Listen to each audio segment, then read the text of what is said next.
ਤਲਵਾਰ ਦਾ ਮਨੁੱਖੀ ਰੂਪ ਪਰਸੋਨੀਫਾਈ रूप वो हैगा अष्टभुजा देवी। इस तरह ये अर्थ निकल देते। जिनकी हम बात कर रहे हैं वो तो पुस्तक नहीं है, वो तो ग्रंथ है। ग्रंथ तो विकृत नहीं होगा, हो नहीं सकता। सिक्खी एक जीवन जीने की एक कला है जिसकी अगुवाई में गुरु की विचारधारा उसमें काम कर रही है। देवी की पुजारी, देवी की पूजा पहले करूंगा, देवी का नाम पहले लूंगा। हमारे देश में एक विलुप्त हुई जो सरस्वती नदी है, हमारे कुछ स्कॉलर्स ने कहा कि तो वो इमेजिनरी है। ये स्पष्ट है। एक तो लग हो भी बहुत सनातन बारे पढ़ना हो सिक्खी विच श्री सालू दरबार विच जाओ, वो थां थां सनातनता दा लिखिया।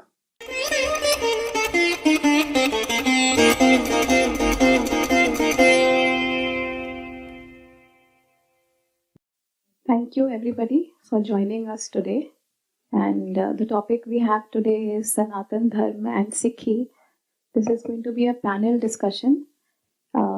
So as the title says that the four Indic faith systems, Sanatan, Bodh, Jain and Sikh, they all have originated from the same soil, which is the Vedas, and hence have a shared core of human values and concepts. So in this panel discussion with eminent personalities, we will be doing a kind of a comparative study of Sanatan Dharma and Sikhi similarities, their varied interpretations of values and concepts, and their differences. A very warm welcome to all our three panelists today.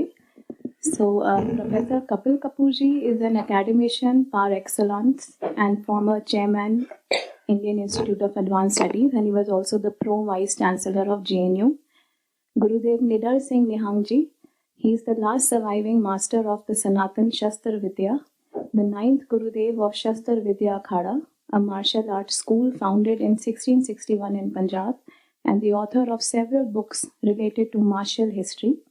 And Professor Jagbir Singh Ji is the Chancellor of Central University of Punjab, Bathinda. So welcome all our esteemed panelists, and we'll begin with the questions today, which Professor Kapoorji has covered Akal to Khalsa on Sangam Talks. It's a very detailed talk on the background and the similarities between Sanatan Vedic culture and Guru Granth Sahib. And Professor Jagbir Singh Ji also has his scholarship in the Gurbani and the Sanatan background to it. And Gurudev Nidar Singh Ji is, of course, a scholar par excellence.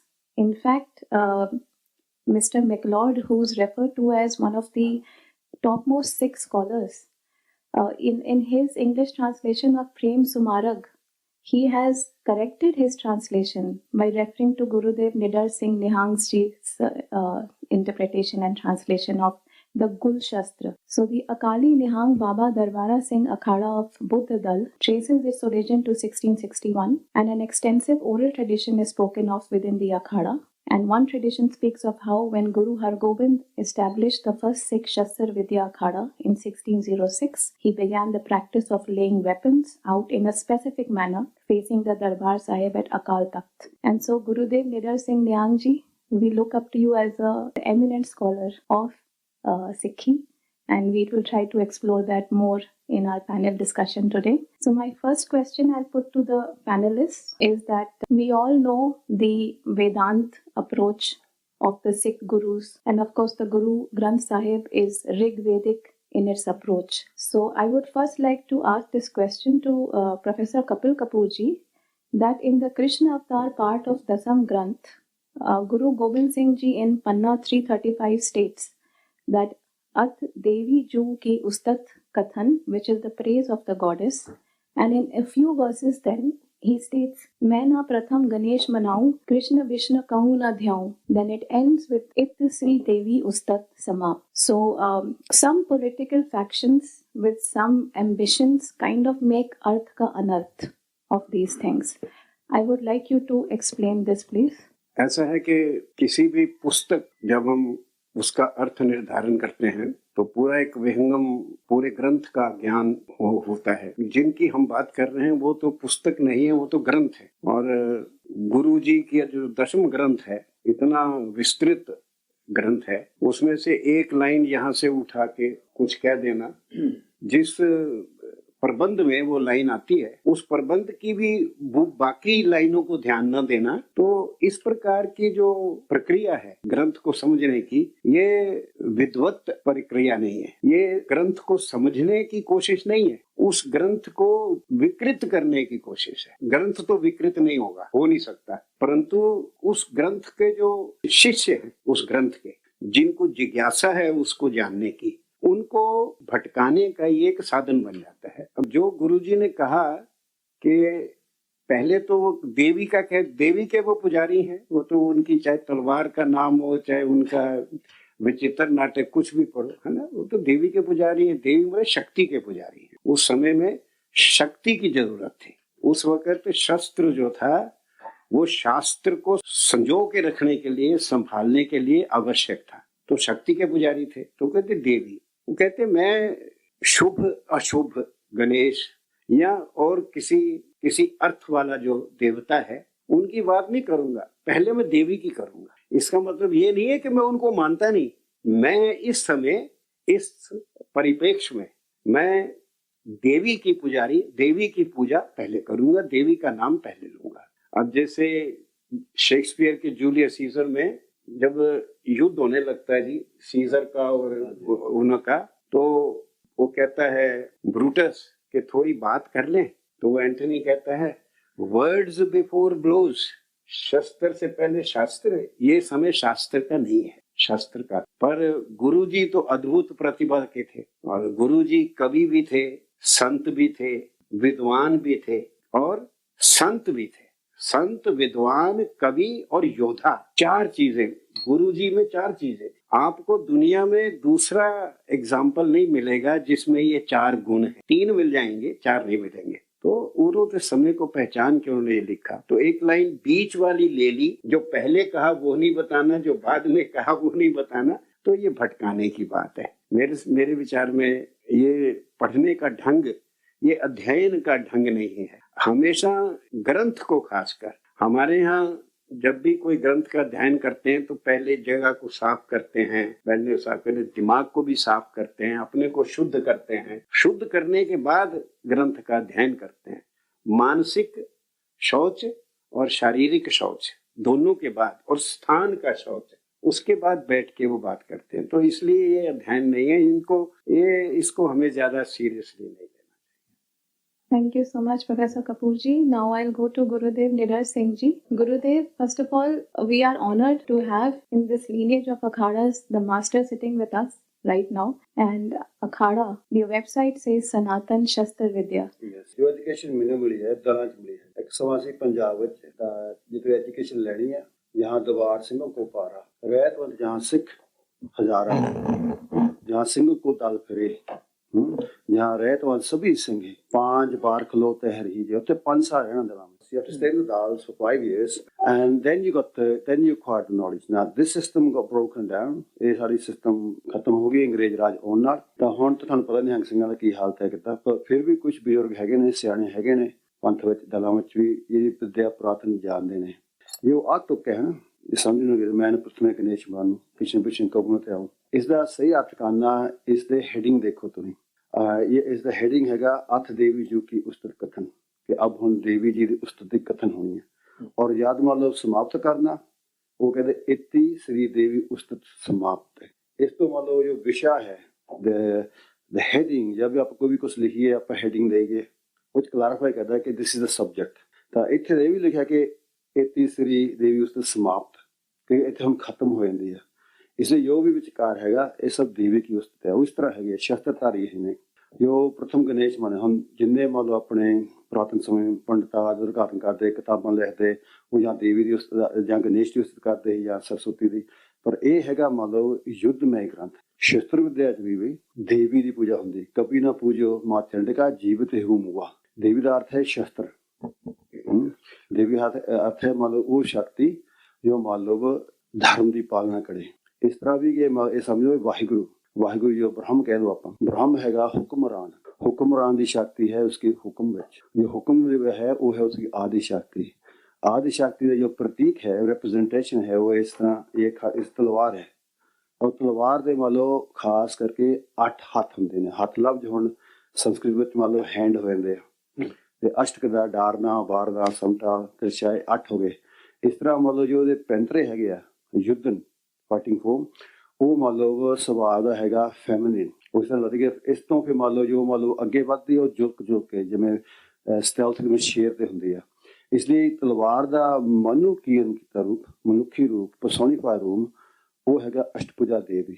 ਇਸ ਤਰ੍ਹਾਂ ਇਹ ਅਰਥ ਨਿਕਲਦੇ ਇੱਥੇ। ਤਾਂ ਇਸ ਤਰ੍ਹਾਂ ਮੰਨ ਲਓ ਆਪਾਂ ਕੋਈ ਚੀਜ਼ ਵੀ ਸੰਦਰਭ ਤੋਂ ਮੰਨ ਲਓ ਪਰ ਲਈਏ ਆਊਟ ਆਫ ਕੰਟੈਕਸਟ ਲਈਏ ਤਾਂ ਮੰਨ ਲਓ ਸਾਰੇ ਅਰਥ ਉਹ ਵਿਆਪਤ ਹੋ ਜਾਂਦੇ। ਇਸ ਤਰ੍ਹਾਂ ਹੀ ਪ੍ਰੋਫੈਸਰ ਸਾਹਿਬ ਨੇ ਪੂਰੀ ਤਰ੍ਹਾਂ ਸਹਿਮਤ ਹੈ ਇਸ ਗੱਲ ਤੋਂ ਕਿਉਂਕਿ ਇਹ ਹੈਡਿੰਗ ਹੀ ਸਭ ਕੁਝ ਸਮਝਾ ਰਿਹਾ ਹੈ ਕਿ ਇਹ ਮਤਲਬ ਦੀਵ ਦੀ ਉਸਤਤ ਹੋ ਰਹੀ ਆ ਔਰ ਸਮਾਪਤ ਵੀ ਦੀਵ ਹੋ ਰਹੇ ਆ।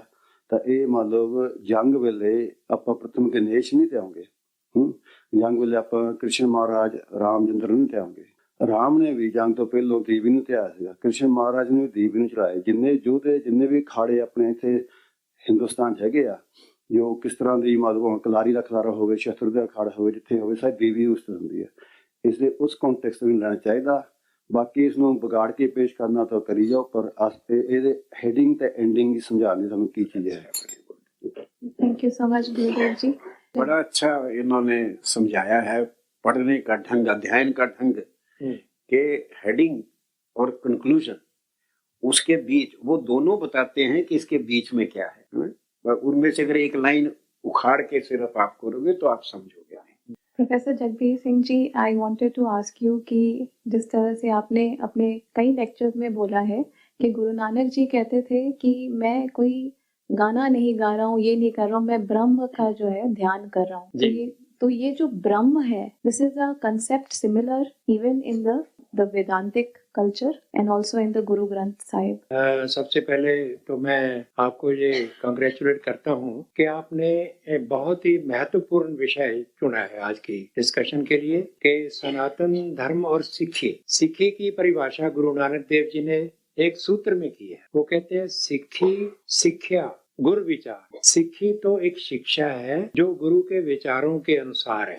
तो इसका मतलब है कि सिक्खी एक जीवन जीने की एक कला है जिसकी अगुवाई में गुरु की विचारधारा उसमें काम कर रही है। दूसरी बात जो गुरु साहब से पहले सिक्खी से पहले हमारे देश की जो सबसे प्राचीन सभ्यता है मैं तो समझता हूँ कि हमें जो अपनी बात है वो हमारे देश की जो सप्त सिंधु की सभ्यता या जिसको सिंधु सरस्वती सभ्यता आज कहा जाने लगा है क्योंकि 1921 में जो हड़प्पा मोहनजोदड़ो की खुदाई के बाद एक प्राचीन सभ्यता रोशनी में आई तो बाद में जब उसको देखा कि सिर्फ सिंधु घाटी की सभ्यता ही नहीं हमारे देश में एक विलुप्त हुई जो सरस्वती नदी है। हमारे कुछ स्कॉलर्स ने कहा कि तो वो इमेजिनरी है लेकिन सैटेलाइट इमेजिनरी से हमें वो सिद्ध हुआ है कि जो सरस्वती नदी के किनारे तकरीबन 2500 साल आर्कियोलॉजिकल साइट्स हैं।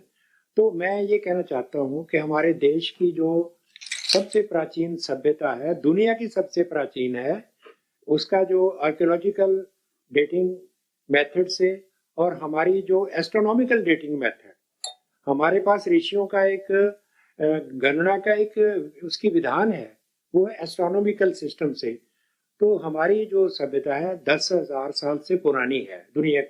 तो मैं ये समझता हूँ कि इस सभ्यता से 4 धार्मिक परंपराएं विकसित हुई जहां से हमें बात समझ आने शुरू होगी। एक तो सबसे प्राचीन धार्मिक परंपरा है सनातन धर्म। उसका कोई प्रवर्तक नहीं है वो इस देश की मिट्टी से उगी हुई लोक धर्म की परंपरा है और उसकी विशेषता ये है कि वो प्लूरलिस्टिक है बहुलतावादी है। उसमें किसी एक ग्रंथ एक व्यक्ति एक विचार की प्रधानता नहीं है। वो तो इंक्लूसिविस्ट है। 2 शब्द हैं एक तो प्लूरलिस्टिक है दूसरी इंक्लूसिविस्ट है। वो ऐसी सभ्यता है जो विरोधी को भी अपने में समाहित कर सकती है। तो ये बिल्कुल निराली सभ्यता है और इसमें से जो सनातन धर्म है पहले तो धर्म मजहब नहीं है रिलीजन नहीं है। धर्म की जो परिभाषा ऋग्वेद जो हमारे इस सभ्यता का सबसे प्राचीन ज्ञान ग्रंथ है उसमें 2 अवधारणाएं हैं। एक तो है सत्यम दूसरा है ऋतम। इसने हमारी देखने की दृष्टि का निर्माण किया। हमारे देश की जो वर्ल्ड व्यू है, इस जहां दो विचारों से मिलती है, तो उसका मतलब है कि हम दुनिया को, जैसे आपने बात कही, ब्रह्म की बात कही, ब्रह्म का संबंध जो है वो हमारी इस सभ्यता के प्राइम सिंबल के साथ है। हर सभ्यता का एक प्राइम सिंबल होता है जिसके अनुसार, जिसकी सहायता से वो दुनिया को देखता है। हमारी तो दर्शन शास्त्र की परिभाषा भी यही है, दृश्यते ही अनेन इति दर्शनम, कि दर्शन वो दृष्टि है जिससे हम दुनिया के सत्य और असत्य का निर्णय करते हैं। तो हमारा जो देखने का, समझने का, दुनिया को समझाने का ढंग है सनातन का, वो तो है कि हम कॉस्मिक ऑर्डर से बात शुरू करते हैं, परम सत्य से बात हम आरंभ करते हैं। अगर इसकी बात हमें समझ आए कि अब्राहमिक सिविलाइजेशन के तुलनात्मक दृष्टिकोण से, अब्राहमिक सिंबल वो है गॉड, अल्लाह, यावे। ये एक दूसरी सभ्यता है, पैरेलल है। हमें उसमें उसका हमें कोई विरोध नहीं करना है, हमें देखना कि हम कहाँ डिफर करते हैं। तो हमारा देखने का ढंग है कि हम रियलिटी से शुरू करते हैं, रियलिटी को रियलाइज करना। मतलब ब्रह्म क्या है? ब्रीहति इति ब्रह्म, जो बढ़ के फैल गया वो ब्रह्म है। ये तो रियलिटी है, और इस रियलिटी को कैसे सिद्ध करना है, ये हमारे जीवन का मुक्ति मार्ग है। जैसा कि अब्राहमिक में ऐसा नहीं है, उसमें है एक ट्रांसेंडेंट गॉड है, एक ऐसी हस्ती जिसको वो कहते हैं कि 14 तबके बाहर है। वो तो अनुमान का विषय है, कल्पना का विषय कह सकते हैं, हम तो कह सकते हैं, क्योंकि जिसको किसी ने देखा नहीं, जिसको वो प्रूव करने की बात करते हैं। क्रिश्चियन थियोलॉजी में एक बाकायदा ब्रांच है कि प्रूफ्स ऑफ गॉड्स एग्जिस्टेंस, कि साबित तो करो कि गॉड है। हमें ब्रह्म को साबित करने की जरूरत नहीं, क्योंकि हमारा तो सर्वम खलु इदम ब्रह्म, हमारा ब्रह्म तो सर्वव्यापक है, उनका सर्व अतीत है, ट्रांसेंडेंट है। तो ये प्रॉब्लम हमारी ये है, हमारी दार्शनिक जो दृष्टि है, गुरवाणी उसमें पार्टिसिपेट करती है। जो गुरु नानक देव जी ने अपनी वाणी को जो परिभाषित किया, तो उन्होंने कहा, गावो गीत न बिरहड़ा, गावो गीत न बिरहड़ा, नानक ब्रह्म विचारो। कि जो मैं गा रहा हूं ये कोई गीत नहीं है, ये कोई बिरहड़ा भी नहीं है, बिरहड़ा लोकगीत है, ये तो ब्रह्म विचार है। अब मतलब है कि जो गुरवाणी है उसकी विशेषता क्या, कि वो पोएटिक माध्यम में ब्रह्म विचार है। ब्रह्म विचार मीन्स दार्शनिक चिंतन। तो इसी तरह भक्त कबीर जी ने भी कहा है, भक्त कबीर जी कहते हैं कि लोग जाने ये वो गीत है, ये तो ब्रह्म विचार। तो मतलब दो वाणीकार, श्री गुरु ग्रंथ साहिब केवल सिखों की, गुरुओं की वाणी नहीं का संग्रह नहीं है, इसमें 15 भक्त हैं, 11 भट्ट हैं। तो ये तो मध्यकाल की ज्ञान ग्रंथ है। श्री गुरु ग्रंथ साहब सिखों का ग्रंथ है, इसमें हमें ये बिल्कुल हमारे गर्व की बात है। लेकिन ये साथ ही हमारे मध्यकालीन भारत का एक ज्ञान ग्रंथ है, जिसमें हमारी विश्व दृष्टि और जीवन कला, जीने की कला का एक प्रवचन है, जिसमें एक आख्यान है। तो मैं ये समझता हूँ कि आज सनातन और सिखी का जो रिलेशनशिप है बहुत गहरा है। वो गहरा दो तरह का है, एक तो सामाजिक और सांस्कृतिक है, कि सिख कहाँ से आए हैं, गुरु कौन थे, सिख कहाँ से आए हैं। मुझे कहने की जरूरत ही नहीं कि हिंदू समाज ने अपने बड़े बेटे को गुरुओं के लड़ लगाया। गुरु क्यों लगाया? धर्म की रक्षा के लिए। मैं तो हरिद्वार में जाके देखा हूँ, 4 पीढ़ी पहले मेरे जो पुरखे थे वो हिंदू नाम से जाने जाते हैं। वो कहते हैं तो आपके तो खुशीराम धीमान थे। वो पंडित जी ने कहा कि सरदार जी आप तो ब्राह्मण हो और आपका गोद भारद्वाज है। मैंने कहा भी ठीक है, मैं ब्राह्मण भी हूँ, सिख भी हूँ, मैं कह सकता हूँ कि मैं सनातनी सिख हूँ, जो कि असलियत है। सनातनी भी हूँ और सिख भी हूँ। तो मतलब कहने का ये है कि हमें जो सामाजिक जो हमारा रिश्ता है उसको कहते हैं कि नाखून और मांस का रिश्ता है, इसको तोड़ा नहीं जा सकता, तोड़ेंगे तो कष्ट होगा। नाखून और मांस का रिश्ता क्या है, इसको अगर उखाड़ोगे तो बहुत दुख होगा। तो मैं समझता हूं कि आज हम भूल गए हैं कि हिंदू समाज ने सिख जो जगत है, जितने भी सिख हैं, अगर वो सारे जाके अपने 4 पीढ़ियों से पहले जाके देखेंगे, वो सनातन से जुड़े हुए हैं। दूसरी बात जो है वो है, वो जैसे मैं शुरू में बात कर दी, मैं अब थोड़ी सी बात करना चाहता हूँ, ज्यादा लंबा समय ले गया। वो दार्शनिक है, वो हमारी सांझ है। दुनिया को देखने और उसको समझने और उसको विचारने का जो तरीका है वो वैदिक काल से शुरू हुआ, वो गुरु नानक वाणी तक आता है। कहोगे तो मैं उसको टेक्स्ट के साथ उसको इलस्ट्रेट कर सकता हूँ। कि जो धर्म रक्षा आपने यूज किया, धर्म की रक्षा शस्त्र और शास्त्र से, दोनों से होती है। और गुरु नानक देव जी तो ज्ञान मार्गी थे, गुरु तेग बहादुर जी भक्ति मार्गी थे, और गुरु गोविंद सिंह जी ज्ञान युक्त कर्म मार्गी थे। उन्होंने शास्त्र की भी रचना की और शस्त्र उठाया। मीरी पीरी गुरु हरगोविंद जी से शुरू हुई थी। उन्होंने पहली बारी शायद निहंग अखाड़े भी सोचे, उन्होंने शस्त्र विद्या सिखाने वास्ते शुरू किया सब तो पहले। ये जरा प्रश्न सीगा छोटा जिहा कि ब्रह्म कि ब्रह्मन कॉन्सेप्ट वेदांत दा वैदिक है ते ब्रह्म विचार गुरु नानक, ਤੁਹਾਨੂੰ याद होएगा उत्थे सुल्तानपुर लोधी जदों बोले सीगे, मैं क्या सारी उम्र गुरु ना बाबा नानक ब्रह्म विचार करते करते ब्रह्म स्वरूप हो गए। क्या हुआ? सारी उम्र वो ब्रह्म विचार करते करते ते मैं ध्यान तो मूल मंत्र वाल जाना, क्योंकि जेड़ा बंदा जपजी साहब दा मूल मंत्र पढ़ के समझ जाए ਉਹਨੂੰ ਫਿਰ ਉਪनिषद पढ़ने की जरूरत नहीं। कोई भी उपनिषद, वो मूल मंत्र वाकई मूल है पूरे दर्शन का। एक ओंकार अक्षर ब्रह्म, पूरा अक्षर ब्रह्म एक ओंकार। वो तुसी हुन प्रश्न उपनिषद पढ़ने की जरूरत नहीं, अद्वितीय दूसरा कोई नहीं, है ना। एक ओंकार कर्ता पुरुष, ये दो अर्थ हो सकते। ये वो एनर्जी है पुरुष सांख्य का, जेड़ा के डूअर है, एजेंट है, करता है, वही सब कुछ बनाने वाला है, यही सब कुछ करने वाला यही है।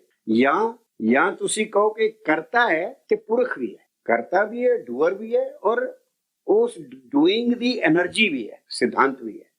निर्भय निर्वैर, ये बाबा जी ने अपने 2 लफ्ज लगाए, निर्भव निर्वैर, निर्भव निर्वैर, निर्भव निर्वैर। ਇਹ ਆਪਣੇ ਨੂੰ ਲਗਾਏ ਉਸ ਸਮੇਂ ਦੇ ਕਰ। ਇਸੇ ਲਈ ਉਹਨਾਂ ਨੇ ਬ੍ਰਹਮ ਵਿਚਾਰ ਨੂੰ ਵੀ ਆਪਣੇ ਸਮੇਂ ਦੇ ਨਾਲ ਸੰਗਤ ਕਰਨ ਵਾਸਤੇ, ਸੰਗਤੀ ਕਰਨ ਵਾਸਤੇ, ਉਸ ਵੇਲੇ ਜਿਹੜਾ ਐਟਰੀਬਿਊਟ ਹੈ ਬ੍ਰਹਮਣ ਦਾ, ਐਟਰੀਬਿਊਟ ਮਤਲਬ ਕਿ ਨਿਰਾਕਾਰ ਸਾਕਾਰ, ਕਿਉਂਕਿ ਬਾਬਾ ਜੀ ਦੇ ਜਪਜੀ ਸਾਹਿਬ ਤੇ ਨਿਰਾਕਾਰ ਬ੍ਰਹਮ ਹੈ, ਔਰ ਦੱਖਣੀ ਓਂਕਾਰ ਜਿਹੜਾ ਉਹ ਸਾਕਾਰ ਬ੍ਰਹਮ ਹੈ, ਸਾਕਾਰ ਬ੍ਰਹਮ ਹੈ। ਤੇ ਉਹਨੂੰ ਨਿਰਾਕਾਰ ਸਾਕਾਰ ਨੂੰ ਜੋੜਨ ਵਾਲੇ ਜਿਹੜੇ 2 ਗੁਣ ਨੇ, ਉਹਨੇ ਨਿਰਭੈ ਨਿਰਵੈਰ, ਨਿਰਭੈ ਨਿਰਵੈਰ।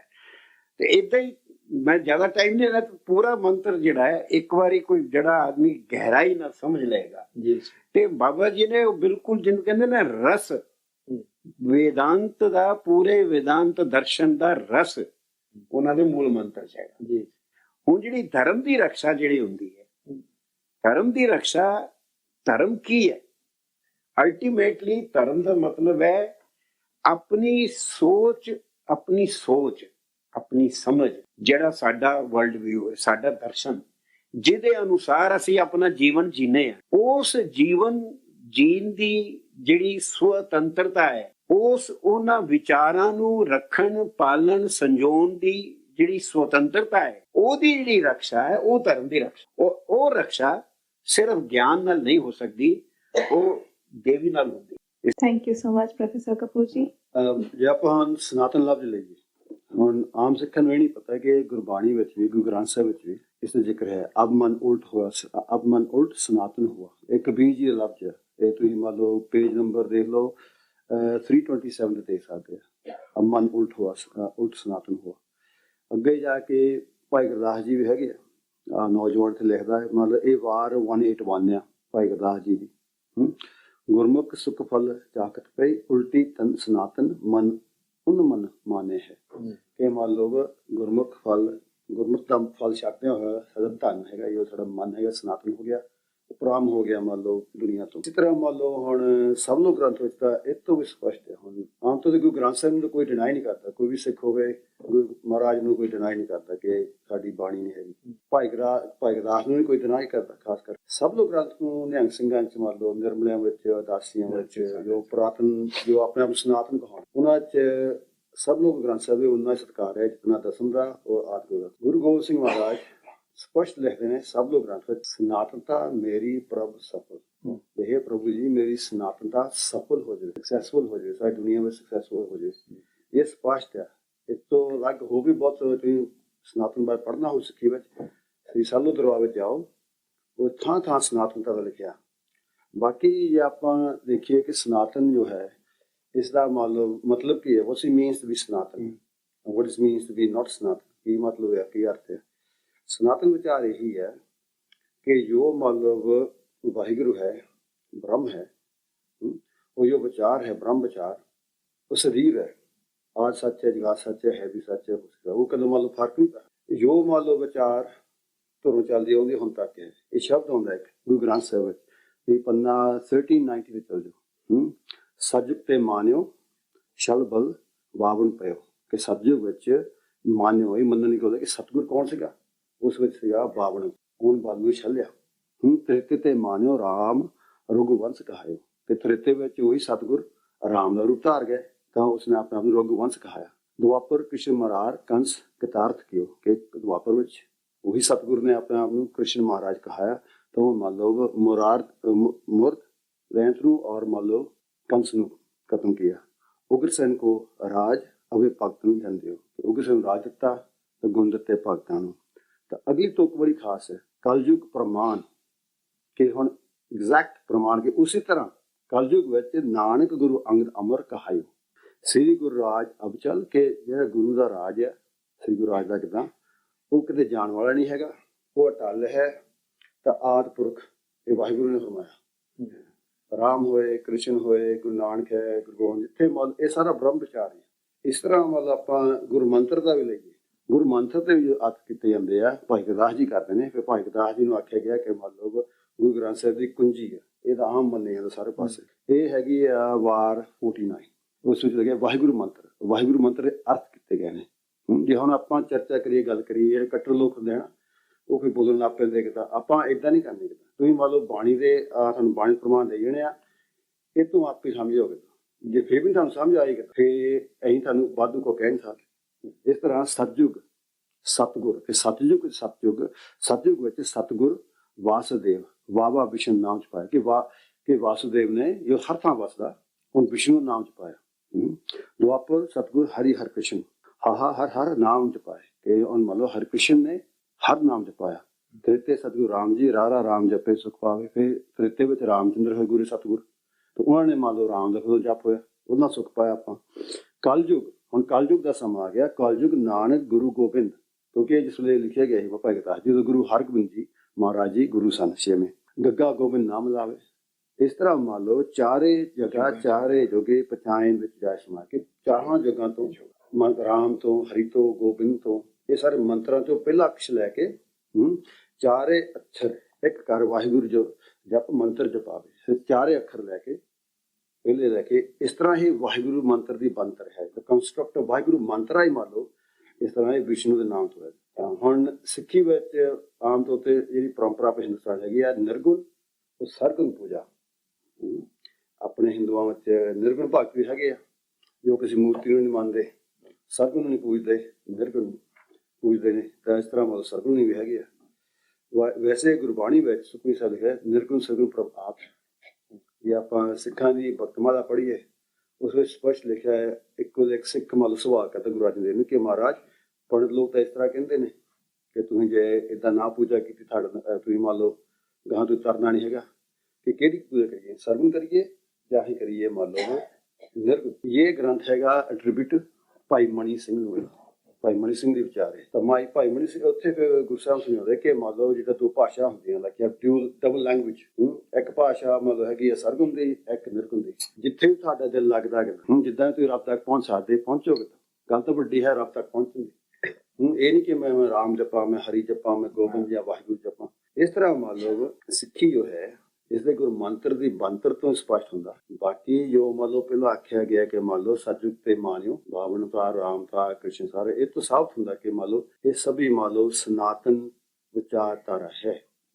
ਤਾਂ ਇੱਥੇ ਮੈਂ ਥੋੜਾ ਦਵੇਣਾ ਕਿ ਇੱਥੋਂ ਹੁਣ ਸਿੱਕੇ ਇਤਰਾਜ਼ ਕਰਨਗੇ ਕਿਦਾਂ, ਉਹ ਕਹਿੰਗੇ ਨਹੀਂ ਨਹੀਂ ਨਹੀਂ ਨਹੀਂ ਇਹ ਹਿੰਦੂ ਹੋ ਸਕਦੇ ਹੀ ਨਹੀਂ, ਤੇ ਨਾ ਸਹੀ ਹਿੰਦੂ ਨਾ ਸਨਾਤਨ ਸਹੀ। ਹੁਣ ਫਿਰ ਉੱਥੋਂ ਅੱਗੋਂ ਮਤਲਬ ਉਹ ਇੱਕ ਸ਼ਬਦ ਯੂਜ਼ ਕਰਦੇ ਹੁੰਦੇ ਕਿ ਨਾ ਹਮ ਹਿੰਦੂ ਨਾ ਮੁਸਲਮਾਨ, ਇਹ ਸਾਰਿਆਂ ਨੂੰ ਪਤਾ ਕਿ ਇੱਕ ਹੀ ਉਹਨਾਂ ਕੋਈ ਸ਼ਾਸਤਰ ਹੈ ਇਹ ਆ ਸ਼ਾਸਤਰ ਮਾਰੋ, ਪਰ ਉਹ ਵੀ ਮੰਨ ਲਓ ਆਊਟ ਆਫ ਕੰਟੈਕਸਟ ਹੈ, ਸੰਦਰਭ ਉਹਦਾ ਹੈ ਨਹੀਂ ਮੰਨ ਲਓ। ਤਾਂ ਇਸ ਤਰ੍ਹਾਂ ਠੰਡੇ ਦਿਮਾਗ ਸੋਚੀਦਾ ਜਿਹੜਾ ਕੋਈ ਵਿਅਕਤੀ ਮੰਨ ਲਓ ਗੁੱਸੇ 'ਚ ਗੱਲ ਕਰੇ ਜਾਂ ਮੰਨ ਲਓ ਤੁਹਾਡੇ ਰੋਹ ਜਮਾਏ, ਉਹ ਗਲਤ ਹੁੰਦਾ ਹੁੰਦਾ ਪਹਿਲਾਂ। ਜਿਸ ਤਰ੍ਹਾਂ ਆਪਾਂ ਸ਼ਰਾਬੀ ਨਾਲ ਗੱਲ ਕਰਦੇ ਏਦਾਂ ਮੰਨ ਲਓ ਗੁੱਸੇ ਵਾਲੀ ਗੱਲ ਕਰਦੇ, ਇਹ ਸ਼ਬਦ ਹੈਗਾ ਭੈਰੋ ਮਹਿਲਾ ਪੇਜ ਪਹਿਲਾਂ ਕਿਤਾ, ਇਹ ਪੇਜ ਨੰਬਰ 1136 ਵਿੱਚ ਹੈਗਾ। ਇਹ ਹੈਗਾ ਮੰਨ ਲਓ ਇਹ ਇੱਕ ਬੜੀ ਇੰਜੂਅਲ ਸ਼ਬਦ ਹੈ ਕਿ ਹੈ ਗੁਰੂ ਅਰਜਨ ਦੇਵ ਦਾ, ਪਰ ਗੁਰੂ ਅਰਜਨ ਦੇਵ ਪ੍ਰਥਾਏ ਕਬੀਰ, ਕਿਉਂਕਿ ਮੰਨ ਲਓ ਇਹ ਸ਼ੁਰੂ ਹੁੰਦਾ ਮਹਿਲਾ ਪੰਜਵਾਂ, ਸਮਾਪਤ ਹੁੰਦਾ ਕਬੀਰ ਜੀ ਤੇ। ਪ੍ਰਥਾਏ ਮਤਲਬ ਕਿ ਡੈਡੀਕੇਟਿਡ ਟੂ ਕਬੀਰ ਜੀ। ਤਾਂ ਉਹ ਹੁਣ ਥੋੜਾ ਪੜ੍ਹਨਾ ਇੱਥੋਂ ਫਿਰ ਸ਼ੰਕਾ ਨਿਕਲ ਜਾਏਗੀ ਕਿ ਮੰਨ ਲਓ ਕਿਹੜੀ ਗੱਲ ਕਰ ਰਹੇ ਨੇ। ਵਰਤ ਨਾ ਰਹੂ ਨਾ ਮਰ ਰਮਦਾਨਾ, ਕਿ ਮੈਂ ਨਾ ਵਰਤ ਮੰਨਦਾ, ਹਿੰਦੂਆਂ ਦਾ ਨਾਮ ਹੈ ਰਮਦਾਨ ਜਾਂਦਾ, ਤੇ ਸੇਵ ਜੋ ਰੱਖੇ ਨਾ ਦਾਨਾ, ਮੈਂ ਉੱਥੇ ਅੰਤ ਤੱਕ ਉਹ ਸੇਵਦਾ ਜੋ ਮੈਂ ਅੰਤ ਵਿੱਚ ਰੱਖਦਾ ਉਹਨੂੰ ਮੈਂ ਸੇਵਦਾ। ਇਹ ਗੁਸਾਈ ਅੱਲੋ ਮੇਰਾ। ਇੱਥੇ ਹੁਣ ਦੋ ਮਲ ਗੁਸਾਈ ਹਿੰਦੂਆਂ ਦਾ ਮੁਸਲਮਾਨ ਦਾ ਇਕਰਾਰ, ਕਿਉਂਕਿ ਬ੍ਰਹਮ ਤਾਂ ਇੱਕ ਆ, ਸਭ ਗੋਬਿੰਦ ਹੈ, ਸਭ ਗੋਬਿੰਦ ਹੈ, ਗੋਬਿੰਦ ਅਵਰ ਨਾ ਕੋਈ। ਜਿਹੜੀ ਬ੍ਰਹਮ ਦੀ ਵਿਚਾਰ ਹਿੰਦੁਸਤਾਨ ਵਿੱਚ ਆ ਉਹ ਹੈਗੀ ਕਿ ਬ੍ਰਹਮ ਹੈਗਾ ਇਨਫਿਨਿਟ, ਉਹਦੇ ਕੋਈ ਸੀਮਾ ਨਹੀਂ ਹੈਗੀ। ਆਪ ਆਪਣੀ ਬੁੱਧੇ ਦਿੱਤੀ ਬ੍ਰਹਮ ਪਿੰਨ ਤੋਂ ਹੈ ਦਿੱਤੀ, ਜਿੱਦਾਂ ਲੋਕਾਂ ਨੂੰ ਸਮਝਿਆ ਸੰਸਾਰ ਵਿੱਚ ਉਹ ਉਸ ਤਰ੍ਹਾਂ ਉਹ ਬ੍ਰਹਮ ਨੂੰ ਸਮਝਦੇ ਆ। ਈਸਾਈ ਇੱਦਾਂ ਕਹਿੰਦੇ, ਮੁਸਲਮਾਨ ਇੱਦਾਂ ਕਹਿੰਦੇ ਆ, ਉਹ ਆਪੋਰੀਜਨੀ ਇੱਦਾਂ ਕਹਿੰਦੇ ਆ। ਉਹ ਬ੍ਰਹਮ ਦੀ ਕੋਈ ਸੀਮਾ ਨਹੀਂ ਹੈਗੀ, ਉਹ ਇਨਫਿਨਿਟ ਆ।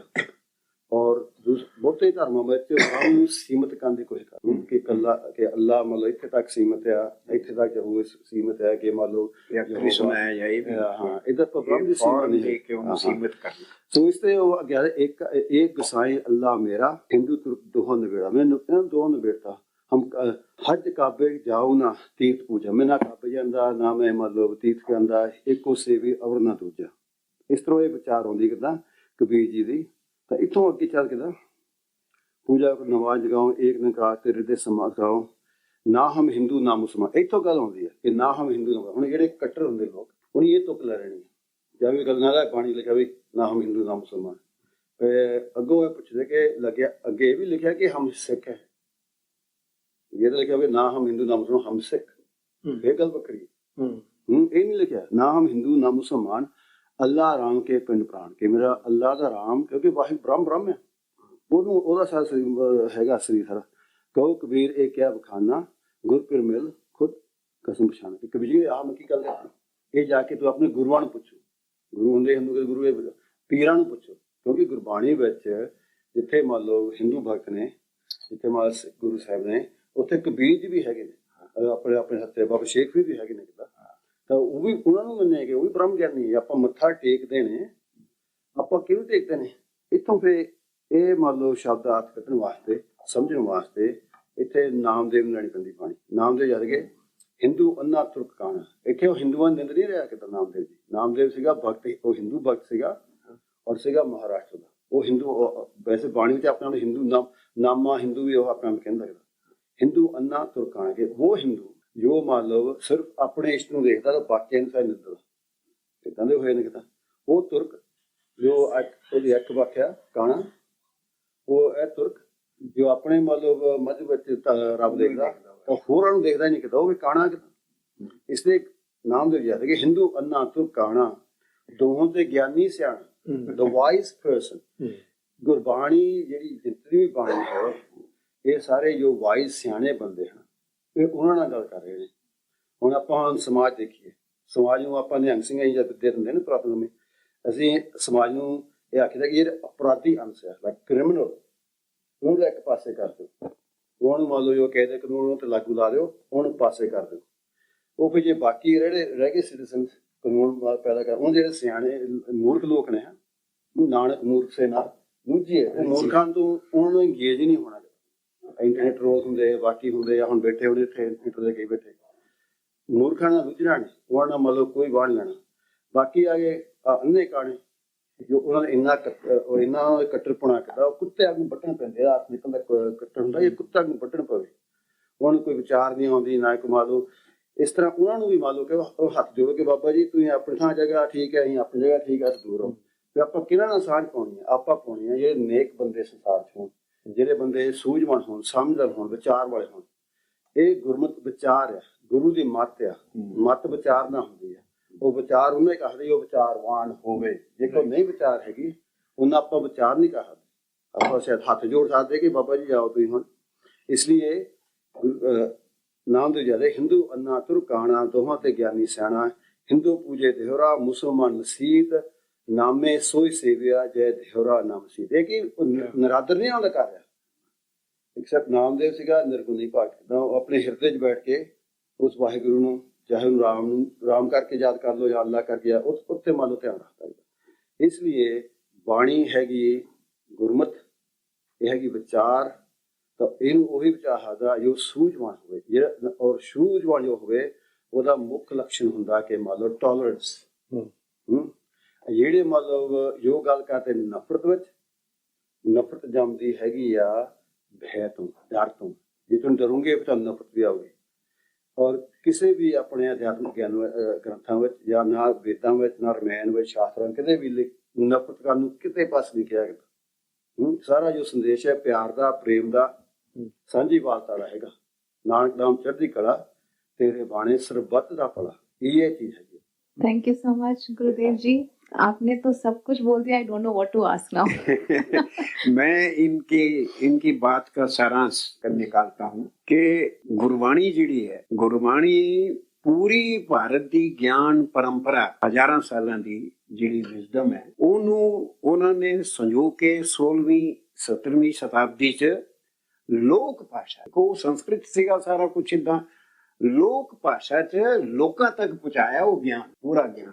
ਇਸ ਲਈ ਅਸੀਂ ਕਈ ਵਾਰੀ ਕਹਿੰਦੇ ਹਾਂ ਕਿ ਅਗਰ ਭਾਰਤ ਦੀ ਗਿਆਨ ਪਰੰਪਰਾ ਦੇ ਦੋ ਬ੍ਰੈਕਟ ਬਣਾਣੇ ਹੋਣ ਤੇ ਰਿਗਵੇਦ ਤੇ ਗੁਰੂ ਗ੍ਰੰਥ ਸਾਹਿਬ, ਇੱਧਰ ਸਭ ਤੋਂ ਅਰਵਾਚੀਨ, ਸਭ ਤੋਂ ਕੰਟੈਂਪਰੇਰੀ ਔਰ ਫਾਈਨਲ ਸਟੇਟਮੈਂਟ ਸਾਡੇ ਗਿਆਨ ਦੀ ਗੁਰੂ ਗ੍ਰੰਥ ਸਾਹਿਬ। ਜਿੱਦਾਂ ਰਿਗਵੇਦ ਵੀ ਆਪਣੇ ਜ਼ਮਾਨੇ ਦੇ ਜਿਹੜੇ ਸਿਆਣੇ ਲੋਕ ਸੀ ਉਹਨਾਂ ਨੂੰ ਰਿਸ਼ੀ ਕਹਿੰਦੇ ਸੀਗੇ, ਉਹਨਾਂ ਦੀਆਂ ਗੱਲਾਂ ਇਕੱਠੀਆਂ ਕਰਕੇ ਉਹਨਾਂ ਨੇ ਰਿਗਵੇਦ 10 ਮੰਡਲਾਂ ਚ ਔਰ ਛੰਦ ਵਿੱਚ ਛੰਦੋਬੱਧ ਐਸਾ 16ਵੀਂ ਸਾਈ ਗੁਰੂ ਅਰਜਨ ਦੇਵ ਦੀ ਮਹਾਨਤਾ ਜਿਹੜਾ ਅਸੀਂ ਟੀਚਰ ਲੋਕ ਜਿਹੜੇ ਆ ਉਹਨੂੰ ਜ਼ਿਆਦਾ ਸਮਝ ਆਏਗੀ ਕਿ ਅਸੀਂ ਵੀ ਅੱਜ ਕੋਈ ਕਿਤਾਬ ਲਿਖਣੀ ਹੋਵੇ ਨਾ 10-12 ਲੋਕਾਂ ਨੂੰ ਰਿਕੁਐਸਟ ਕਰਕੇ ਤੇ ਸਾਨੂੰ ਬੰਦੇ ਹੀ ਨਹੀਂ ਸੁਝਦੇ ਵੀ ਕਿਹੜਾ ਹੈ ਜਿਹੜਾ ਇਹ ਕੋਈ ਸੋਚਦਾ। ਗੁਰੂ ਅਰਜਨ ਦੇਵ ਉੱਥੇ ਛੋਟੀ ਜਗ੍ਹਾ ਬੈਠੇ, ਉਹਨਾਂ ਨੂੰ ਪੂਰਾ ਗਿਆਨ ਸੀ ਕਿ ਭਾਰਤ 'ਚ ਕਿਹੜੇ ਪੰਡਤ, ਕਿਹੜੇ ਪੋਇਟ, ਕਿਹੜੇ ਥਿੰਕਰ ਕਿੱਥੇ ਕਿੱਥੇ ਹੈਗੇ ਆ। ਉਹਨਾਂ ਦੇ ਵਿਚਾਰ ਇਕੱਠੇ ਕਰਕੇ, ਜਿਹਦਾ ਰਿਗਵੇਦ 'ਚ ਰਿਸ਼ੀਆਂ ਦੇ, ਇਹਨਾਂ ਨੇ ਉਸ ਜ਼ਮਾਨੇ ਦੇ ਸੋਚਣ ਵਾਲੇ ਲੋਕਾਂ ਦੇ ਵਿਚਾਰ ਇਕੱਠੇ ਕਰਕੇ ਗੁਰੂ ਅਰਜਨ ਦੇਵ ਜੀ ਨੇ ਇਹ ਸਾਰਾ ਸੰਗ੍ਰਹ ਗ੍ਰੰਥ ਬਣਾਉਣਾ ਸ਼ੁਰੂ ਕੀਤਾ। ਔਰ ਇਹ ਫਾਈਨਲ ਸਟੇਟਮੈਂਟ ਹੈ ਸੋ ਫਾਰ ਇੰਡੀਆ ਦੇ ਗਿਆਨ ਦੀ। ਤੇਰਾ ਸਰ ਨੇ, ਗੁਰੂ ਜੀ ਨੇ ਇੰਨਾ ਵਧੀਆ ਸਮਝਾਇਆ ਸਨਾਤਨ ਦਾ ਔਰ ਬ੍ਰਹਮ ਦਾ। ਇਹੀ ਸਮਝਣ ਵਾਲੀ ਗੱਲ ਹੈ ਕਿ ਸਾਡਾ ਜਿਹੜਾ ਥੋੜਾ ਇਹ ਜੋ ਸ਼ਾਹ ਹੁਸੈਨ ਹੈ ਉਹ ਵੀ ਕਹਿੰਦਾ ਹੈ, ਨਾਮ ਹੈ ਸਥਿਰ, ਨਾਮ ਹੈ ਮੁਸਾਫਿਰ, ਨਾਮ ਹੈ ਹਿੰਦੂ, ਨਾਮ ਹੈ ਮੁਸਲਮਾਨ, ਮੈਂ ਵਹੀ ਹਾਂ ਜੋ ਸਾ, ਮੈਂ ਉਹੀ ਹਾਂ ਜੋ ਸੀ।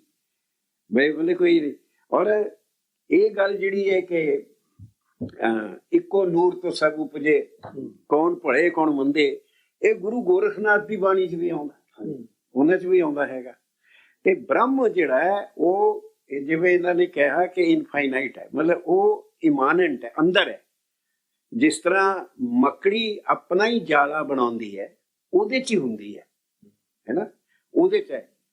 ਤੇ ਜਿਹੜਾ ਦੂਜਾ ਮਾਡਲ ਹੈ ਗੋਡ ਦਾ, ਉਹ ਗੋਡ ਜਿਹੜਾ ਸ੍ਰਿਸ਼ਟੀ ਤੋਂ ਬਾਹਰ ਹੈ, ਉਹ ਸ੍ਰਿਸ਼ਟੀ ਨੂੰ ਬਣਾਉਂਦਾ ਔਰ ਉਹਨੂੰ ਦੇਖਦਾ ਕਿ ਵੀ ਇਹ ਠੀਕ ਠਾਕ ਚੱਲ ਰਹੀ ਕਿ ਨਹੀਂ, ਉਹ ਬਾਹਰ ਹੈ। ਪਰ ਬ੍ਰਹਮ ਜਿਹੜਾ ਇਨਫਾਈਨਾਈਟ ਔਰ ਇਮਾਨੈਂਟ ਹੈ। ਇਸ ਲਈ ਸਾਡੀ ਵਿਚਾਰ 'ਚ ਸਭ ਕੁਝ ਪੁੰਨ ਹੈ, ਸਭ ਸ਼ੁੱਧ ਹੈ, ਸਭ ਸੇਕਰੇਡ ਹੈ। ਵਿਅਕਤੀ ਵੀ, ਜੀਵ ਵੀ, ਜਗ੍ਹਾ ਵੀ, ਚੀਜ਼ ਵੀ। ਅਸੀਂ ਚੀਜ਼ ਨੂੰ ਵੀ ਓਨਾ ਹੀ ਮਾਣ ਦਿੰਦੇ ਹਾਂ, ਵਸਤੂ ਨੂੰ ਵੀ, ਜਿੰਨਾ ਅਸੀਂ ਕਿਸੇ ਜੀਵ ਨੂੰ ਦਿੰਦੇ ਹਾਂ। ਇਸ ਬ੍ਰਹਮ ਵਿਚਾਰ ਤੇ ਸਨਾਤਨ ਦਾ ਤੇ ਮੈਂ ਅੱਜ ਸਿੱਖਿਆ ਜੀ ਤੁਹਾਡੇ ਕੋਲ ਇੰਨਾ ਸਪਸ਼ਟ सनातन ਦਾ ਅਰਥ ਨਹੀਂ ਸੀ ਪਤਾ। Thank you so much, Gurudev ji and Professor Kapoor ji, Jagbir ji. Guru Tegh Bahadur has written in his memoirs that when he was in Prayag, his school Devi is Naina Devi, and it has also been acknowledged by Guru Gobind Singh ji later on. So they trace, as Jagbir Singh ji said, if you go back a few generations, you'll find that we all were Sanatanis. So I just wanted to mention that. Now coming to the next question, I wanted to ask this to Gurudev ji, Professor Kapoor ji and Jagbir ji, that nowadays there's this whole new construct of Bandi Chhod Divas instead of Diwali, that Guru Har Gobind ji was released and then he was welcomed by the Sikhs, just the same way like Lord Ram was welcomed when he came back from Lanka. So now it's kind of shifting to show the separateness from the Hindu faith. So what is the historical perspective of this Bandi Chhod Divas? Because as far as I have read, Guru Arjan Dev and all the Gurus, and in fact the son of Guru Tegh Bahadur, Har Gobind Singh ji, when he's addressing his letters to Bhai Batha, he states that a Sikh congregation at Patan has to come together on the occasion of Diwali for the Guru's darshan. And also, all the Gurus later on, Guru Mata also writes a letter to Jassa Singh Ahluwalia to collect money to celebrate Diwali in Harmandir Sahib and to set up a Gaushala in it. And she mentions Harmandir Sahib as a temple. So, didn't all these people know about Bandi Chhod Divas? जो गुरु हरगोबिंद जी के साथ हुआ था, his sons don't know, Guru Mata doesn't know. They all talking about Diwali. They don't talk about Bandi Chhod Divas. So, and also Mani Singh ji, the companion of Guru Gobind Singh ji, was chopped on every limb by the Mughals because he wanted to celebrate Diwali and he couldn't pay tax for it. So I would like your comments. Okay, so there was an incident history ਚ ਸੀਗਾ ਕਿ ਬੰਦੀ ਛੋੜ ਕੇ ਛੇਵੇਂ ਪਾਤਸ਼ਾਹ ਨੇ ਮਤਲਬ ਬੰਦੀ ਵਿੱਚੋਂ ਇਹ 52 ਰਾਜੇ ਛੋੜੇ, ਉਹਨੂੰ ਵਾਪਸ ਭਾਰਤ ਲਿਆਂਦਾ, ਇੱਥੇ ਆਪਣੇ ਸਾਰੇ ਪੰਜਾਬ ਚ ਲਿਆਂਦਾ। ਤਾਂ ਪੰਜਾਬ ਚ ਆ ਕੇ ਉਹਨਾਂ ਤੋਂ ਫਿਰ ਪਹਿਲੇ ਜਿਹੜਾ ਮਤਲਬ ਆਹ ਕਾਲ ਸੈਨਾ ਹੈਗੀ ਆ, ਕਾਲ ਤਖਤ ਕੀ ਜੋ ਦੀ ਆਰਮੀ ਆਫ ਦ ਕਾਲ ਸੈਨਾ ਇਸ begins to form ਕਰਦਾ ਪੂਰੀ ਤਰ੍ਹਾਂ। ਵੈਸੇ 1606 ਵਿੱਚ ਕਾਲ ਤਖਤ ਸਥਾਪਿਤ ਹੋਤਾ ਔਰ ਕਾਲ ਤਖਤ ਸਥਾਪਿਤ ਹੋਣ ਨਾਲ ਮਤਲਬ ਇਹ ਸ਼ਤਰੂਦੇਵ ਪਰੰਪਰਾ ਦੀ ਕੋਈ ਇੱਥੇ ਥੋੜਾ ਫਰਕ ਹੈ ਵਿਚਾਰ ਵਿੱਚ ਕਿ ਨਿਹੰਗ ਸਿੰਘ ਜਿਹੜੇ ਹੈਗੇ ਅਖਾੜੇ ਵਿੱਚ ਹੈਗੇ ਆ, ਗੁਰੂ ਨਾਨਕ ਦੇਵ ਸਭ ਕਲਾ ਭਰਪੂਰ ਸਨ। ਗੁਰੂ ਨਾਨਕ ਦੇਵ ਦਾ ਤੇਗਾ ਔਰ ਚੱਕਰ ਔਰ ਚਿਮਟਾ ਹੈ ਪਟਨੇ ਸਾਹਿਬ ਪਿਆ। ਬਾਦਸ਼ਾਹ ਸਾਹਿਬ ਗੁਰਦੁਆਰਾ ਵੀ ਹੈਗਾ ਜਿੱਥੇ ਗੁਰੂ ਸਾਹਿਬ ਦਾ ਬਾਦਸ਼ਾਹ ਪਿਆ, ਉਹ ਬੰਗਾਲ ਸੀਗਾ। ਇਸ ਦਾ ਜ਼ਿਕਰ ਆਉਂਦਾ ਮੰਨ ਲਓ ਆਪਣੇ ਗਿਆਨ ਸਿੰਘ, ਤਾਰਾ ਸਿੰਘ ਨਰੋਤਮ ਇਸ ਦਾ ਜ਼ਿਕਰ ਕਰਦੇ ਨੇ। ਔਰ ਨਾਨਕ ਪ੍ਰਕਾਸ਼ ਵੀ ਜ਼ਿਕਰ ਆਉਂਦਾ ਚੱਡੇ ਘਾਟੇ, ਉਹ ਖਾਸ ਕਿਸਮ ਦਾ ਦਾ ਹੈ, special technique to break necks. ਇਸ ਲਈ ਗੁਰੂ ਨਾਨਕ ਸਭ ਕੋਲ ਭਰਪੂਰ ਸਨ, ਵਿਦਿਆ ਉਹਨਾਂ ਤੇ ਆਉਂਦੀ ਹੈ। ਵਿਦਿਆ ਗੁਰੂ ਨਾਨਕ ਤੋਂ ਬਾਬਾ ਬੁੱਢਾ ਜੀ ਤੋਂ, ਫਿਰ ਬਾਬਾ ਬੁੱਢਾ ਦੀ ਜਿਹੜੀ ਫੌਜ ਚੱਲਦੀ ਆ ਉਹ ਕਾਲ ਤਖਤ ਦੀ ਫੌਜ ਆ। ਬਾਬਾ ਬੁੱਢਾ ਜੀ ਗੁਰੂ ਗੋਬਿੰਦ ਸਿੰਘ ਮੁਤਾਬਕ ਸ਼ਸਤਰ ਵਿਦਿਆ ਦੇ ਜੋ ਉਸਤਾਦ ਸਨ, ਗੁਰਦੇਵ ਸਨ, ਗੁਰੂ ਹਰਗੋਬਿੰਦ ਦੇ ਬਾਬਾ ਬੁੱਢਾ ਜੀ ਸਨ। ਬਾਬਾ ਬੁੱਢਾ ਜੀ ਨੇ ਵਿਦਿਆ ਲਿਆ ਗੁਰੂ ਨਾਨਕ ਤੋਂ, ਇਹ ਆਮ ਨਹੀਂ ਪਤਾ। ਔਰ ਜੋ ਬੰਦੀ ਛੋੜ ਹੈ, ਹਾਂ ਜ਼ਰੂਰ ਮੰਨ ਲਓ ਗੁਰੂ ਹਰਗੋਬਿੰਦ ਸਾਹਿਬ ਨੇ ਬੰਦੀ ਮੰਨ ਲਓ ਉੱਥੋਂ ਛੁਡਵਾਏ ਸਨ, ਪਰ ਇਸ ਦਾ ਕੋਈ ਸਬੂਤ ਨਹੀਂ ਕਿਤੇ ਵੀ ਇਤਿਹਾਸ ਵਿੱਚ ਕਿ ਉਹ ਦਿਨ ਮੰਨ ਲਓ ਮਨਾਇਆ ਜਾਂਦਾ ਹੈ, ਕਿਉਂਕਿ ਉਹ ਦਿਨ ਦਾ ਪੱਕਾ ਪਤਾ ਹੀ ਨਹੀਂ ਕਿਹੜਾ ਦਿਨ ਹੋਇਆ ਕਿੱਦਾਂ। ਕਿ ਹੋ ਸਕਦਾ ਕਿ ਸਪੈਸ਼ਲ ਦਿਨ ਦੀਵਾਲੀ ਆ, ਉਸ ਕਰਕੇ ਉਸ ਦਿਨ ਮੰਨ ਲਓ ਸ਼ਰਾਇਤ ਉਂਗਲਾਂ ਛੱਡਤੇ ਹੋ ਗਏ। ਪਰ ਰਾਮ ਕਥਾ ਜੁਗ ਜੁਗ ਅਟਲ ਹੈ, ਇਹ ਦਸਮ ਪਾਤਸ਼ਾਹ ਨੇ ਲਿਖੀ ਹੈਗੀ। ਔਰ ਰਾਮ ਤਾਂ ਕਈ ਬਚਿੱਤਰ ਨਾਟਕ ਵਿੱਚ ਗੁਰੂ ਸਾਹਿਬ ਆਪਣਾ ਪਿਛੋਕੜ ਖਿੱਚਦੇ ਨੇ। ਗੁਰੂ ਗ੍ਰੰਥ ਸਾਹਿਬ ਵਿੱਚ ਵੀ ਦੇਖੋ ਰਾਮ ਜਾਂ ਹਰੀ ਦੇ ਲਫ਼ਜ਼ ਮਤਲਬ ਜਾਂ ਆਪਾਂ ਮਤਲਬ ਵਾਹਿਗੁਰੂ ਨੂੰ ਵਾਹਿਗੁਰੂ ਲਫ਼ਜ਼ ਬਹੁਤ ਘੱਟ ਆਇਆ ਗੁਰੂ ਗ੍ਰੰਥ ਸਾਹਿਬ ਵਿੱਚ, ਵਾਹਿਗੁਰੂ ਆਇਆ ਨੇ, ਪਰ ਜ਼ਿਆਦਾ ਤੌਰ ਤੇ ਜੋ ਰੈਫਰੈਂਸ ਹੈ ਪਰਮੇਸ਼ਰ ਵਾਸਤੇ ਉਹ ਹੈਗਾ ਰਾਮ ਜਾਂ ਹਰੀ, ਇਸ ਤਰ੍ਹਾਂ ਜ਼ਿਆਦਾ। ਤਾਂ ਇਸ ਤਰ੍ਹਾਂ ਮੰਨ ਲਓ ਜਿਤਨੇ ਵੀ ਪੁਰਾਤਨ ਸਿੱਖ ਨੇ ਕਿਤਾ ਇਹ ਸਾਰੇ ਦੀਵਾਲੀ ਮਨਾਉਂਦੇ ਆਏ ਨੇ, ਦੀਪਾਵਲੀ ਮਨਾਉਂਦੇ ਆਏ ਨੇ।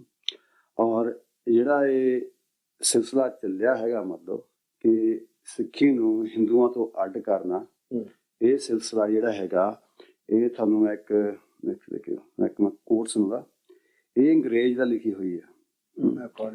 ਮਕੌਲਿਫ ਨਹੀਂ, ਉਤੋਂ ਪਹਿਲਾਂ ਬਹੁਤ। ਇਹ ਦੇਖੋ ਆ ਜਿਹੜਾ ਮਤਲਬ ਕੋਟ ਹੈਗਾ ਇਹ ਹੈਗਾ ਜੌਨ ਕੈਂਪਬੈਲ ਓਮਾ, ਇਹ ਕਿਤਾਬ ਹੈਗਾ thoughts customs and superstitions of India, ਇਹ ਲੰਡਨ 1908 ਵਿੱਚ ਛਪਿਆ, ਪਰ ਲਿਖਿਆ ਗਿਆ ਬਹੁਤ ਚਿਰ ਦਾ ਪਹਿਲੋਂ ਕਹਿੰਦਾ। ਉਹ ਇਹ ਲਿਖਦਾ ਕਹਿੰਦਾ for years the question, are the Sikhs Hindus?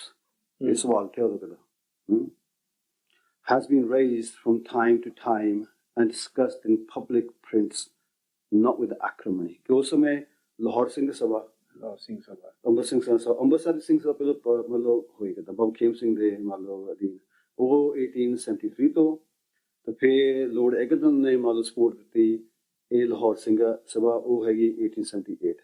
ਉਹਨਾਂ 'ਚ ਇੰਨਾ ਫਰਕ ਹੈ, ਜਿਹੜੇ ਵੱਲ ਜਿਹੜੀ ਹੈਗੀ ਆ ਮਤਲਬ ਲਾਹੌਰ ਆਪਣੇ ਅੰਮ੍ਰਿਤਸਰ ਸਿੰਘ ਸਭਾ, ਉਹ ਸੀਗੇ ਸਨਾਤਨੀ ਖਿਆਲ ਦੇ, ਮਤਲਬ ਪੁਰਾਤਨ ਖਿਆਲ ਰੱਖਦੇ ਜੋ ਪਹਿਲੋਂ ਚੱਲਦਾ ਹੁੰਦਾ। ਤਾਂ ਉਹ ਮਤਲਬ ਗੁਰੂ ਅੰਸ ਨਾਲ ਮਤਲਬ ਜਿਵੇਂ ਬੇਦੀਆਂ ਜੁੜੇ ਸੀਗੇ, ਨਿਹੰਗਾਂ ਨਾਲ, ਦਾਸੀਆਂ ਨਿਰਮਣਾ। ਤੇ ਜਿਹੜੇ 1870 ਵਾਲੇ ਲਾਹੌਰ ਸਿੰਘ ਸਭਾ ਹੈਗੇ ਆ, ਗੁਰਦਿੱਤ ਸਿੰਘ, ਅਮਿਤ ਸਿੰਘ ਆਦਿ ਹੈਗੇ, ਬੱਚੋਂ ਗੁਰਮੁਖ ਸਿੰਘ ਆਦਿ ਹੈਗੇ ਨੇ, ਇਹ ਸੀਗੇ ਸਾਰੇ ਪੜ੍ਹਾਏ ਲਿਖਾਏ ਅੰਗਰੇਜ਼ਾਂ ਦੇ ਮਤਲਬ ਮਿਸ਼ਨਰੀ ਸਕੂਲਾਂ ਵਿੱਚ। ਉਹਨਾਂ ਦੀ ਫਿਰ ਮਿਸ਼ਨਰੀ ਭਾਵਨਾ ਹੋਈ ਕਿ ਇੱਕ ਹੁੰਦੇ ਵਿਚਾਰ ਸਿੱਖੀ ਹੈਗੀ ਸਨਾਤਨੀ, ਇੱਕ ਇਹ ਆ, ਇੱਕ ਹੈਗੀ ਸਿੱਖੀ ਹੈਗੀ ਇੱਕ ਰੈਵੋਲੂਸ਼ਨ ਜੀ, ਉਹ ਇਦਾਂ ਬੁਝਾਉਂਦੇ ਆ।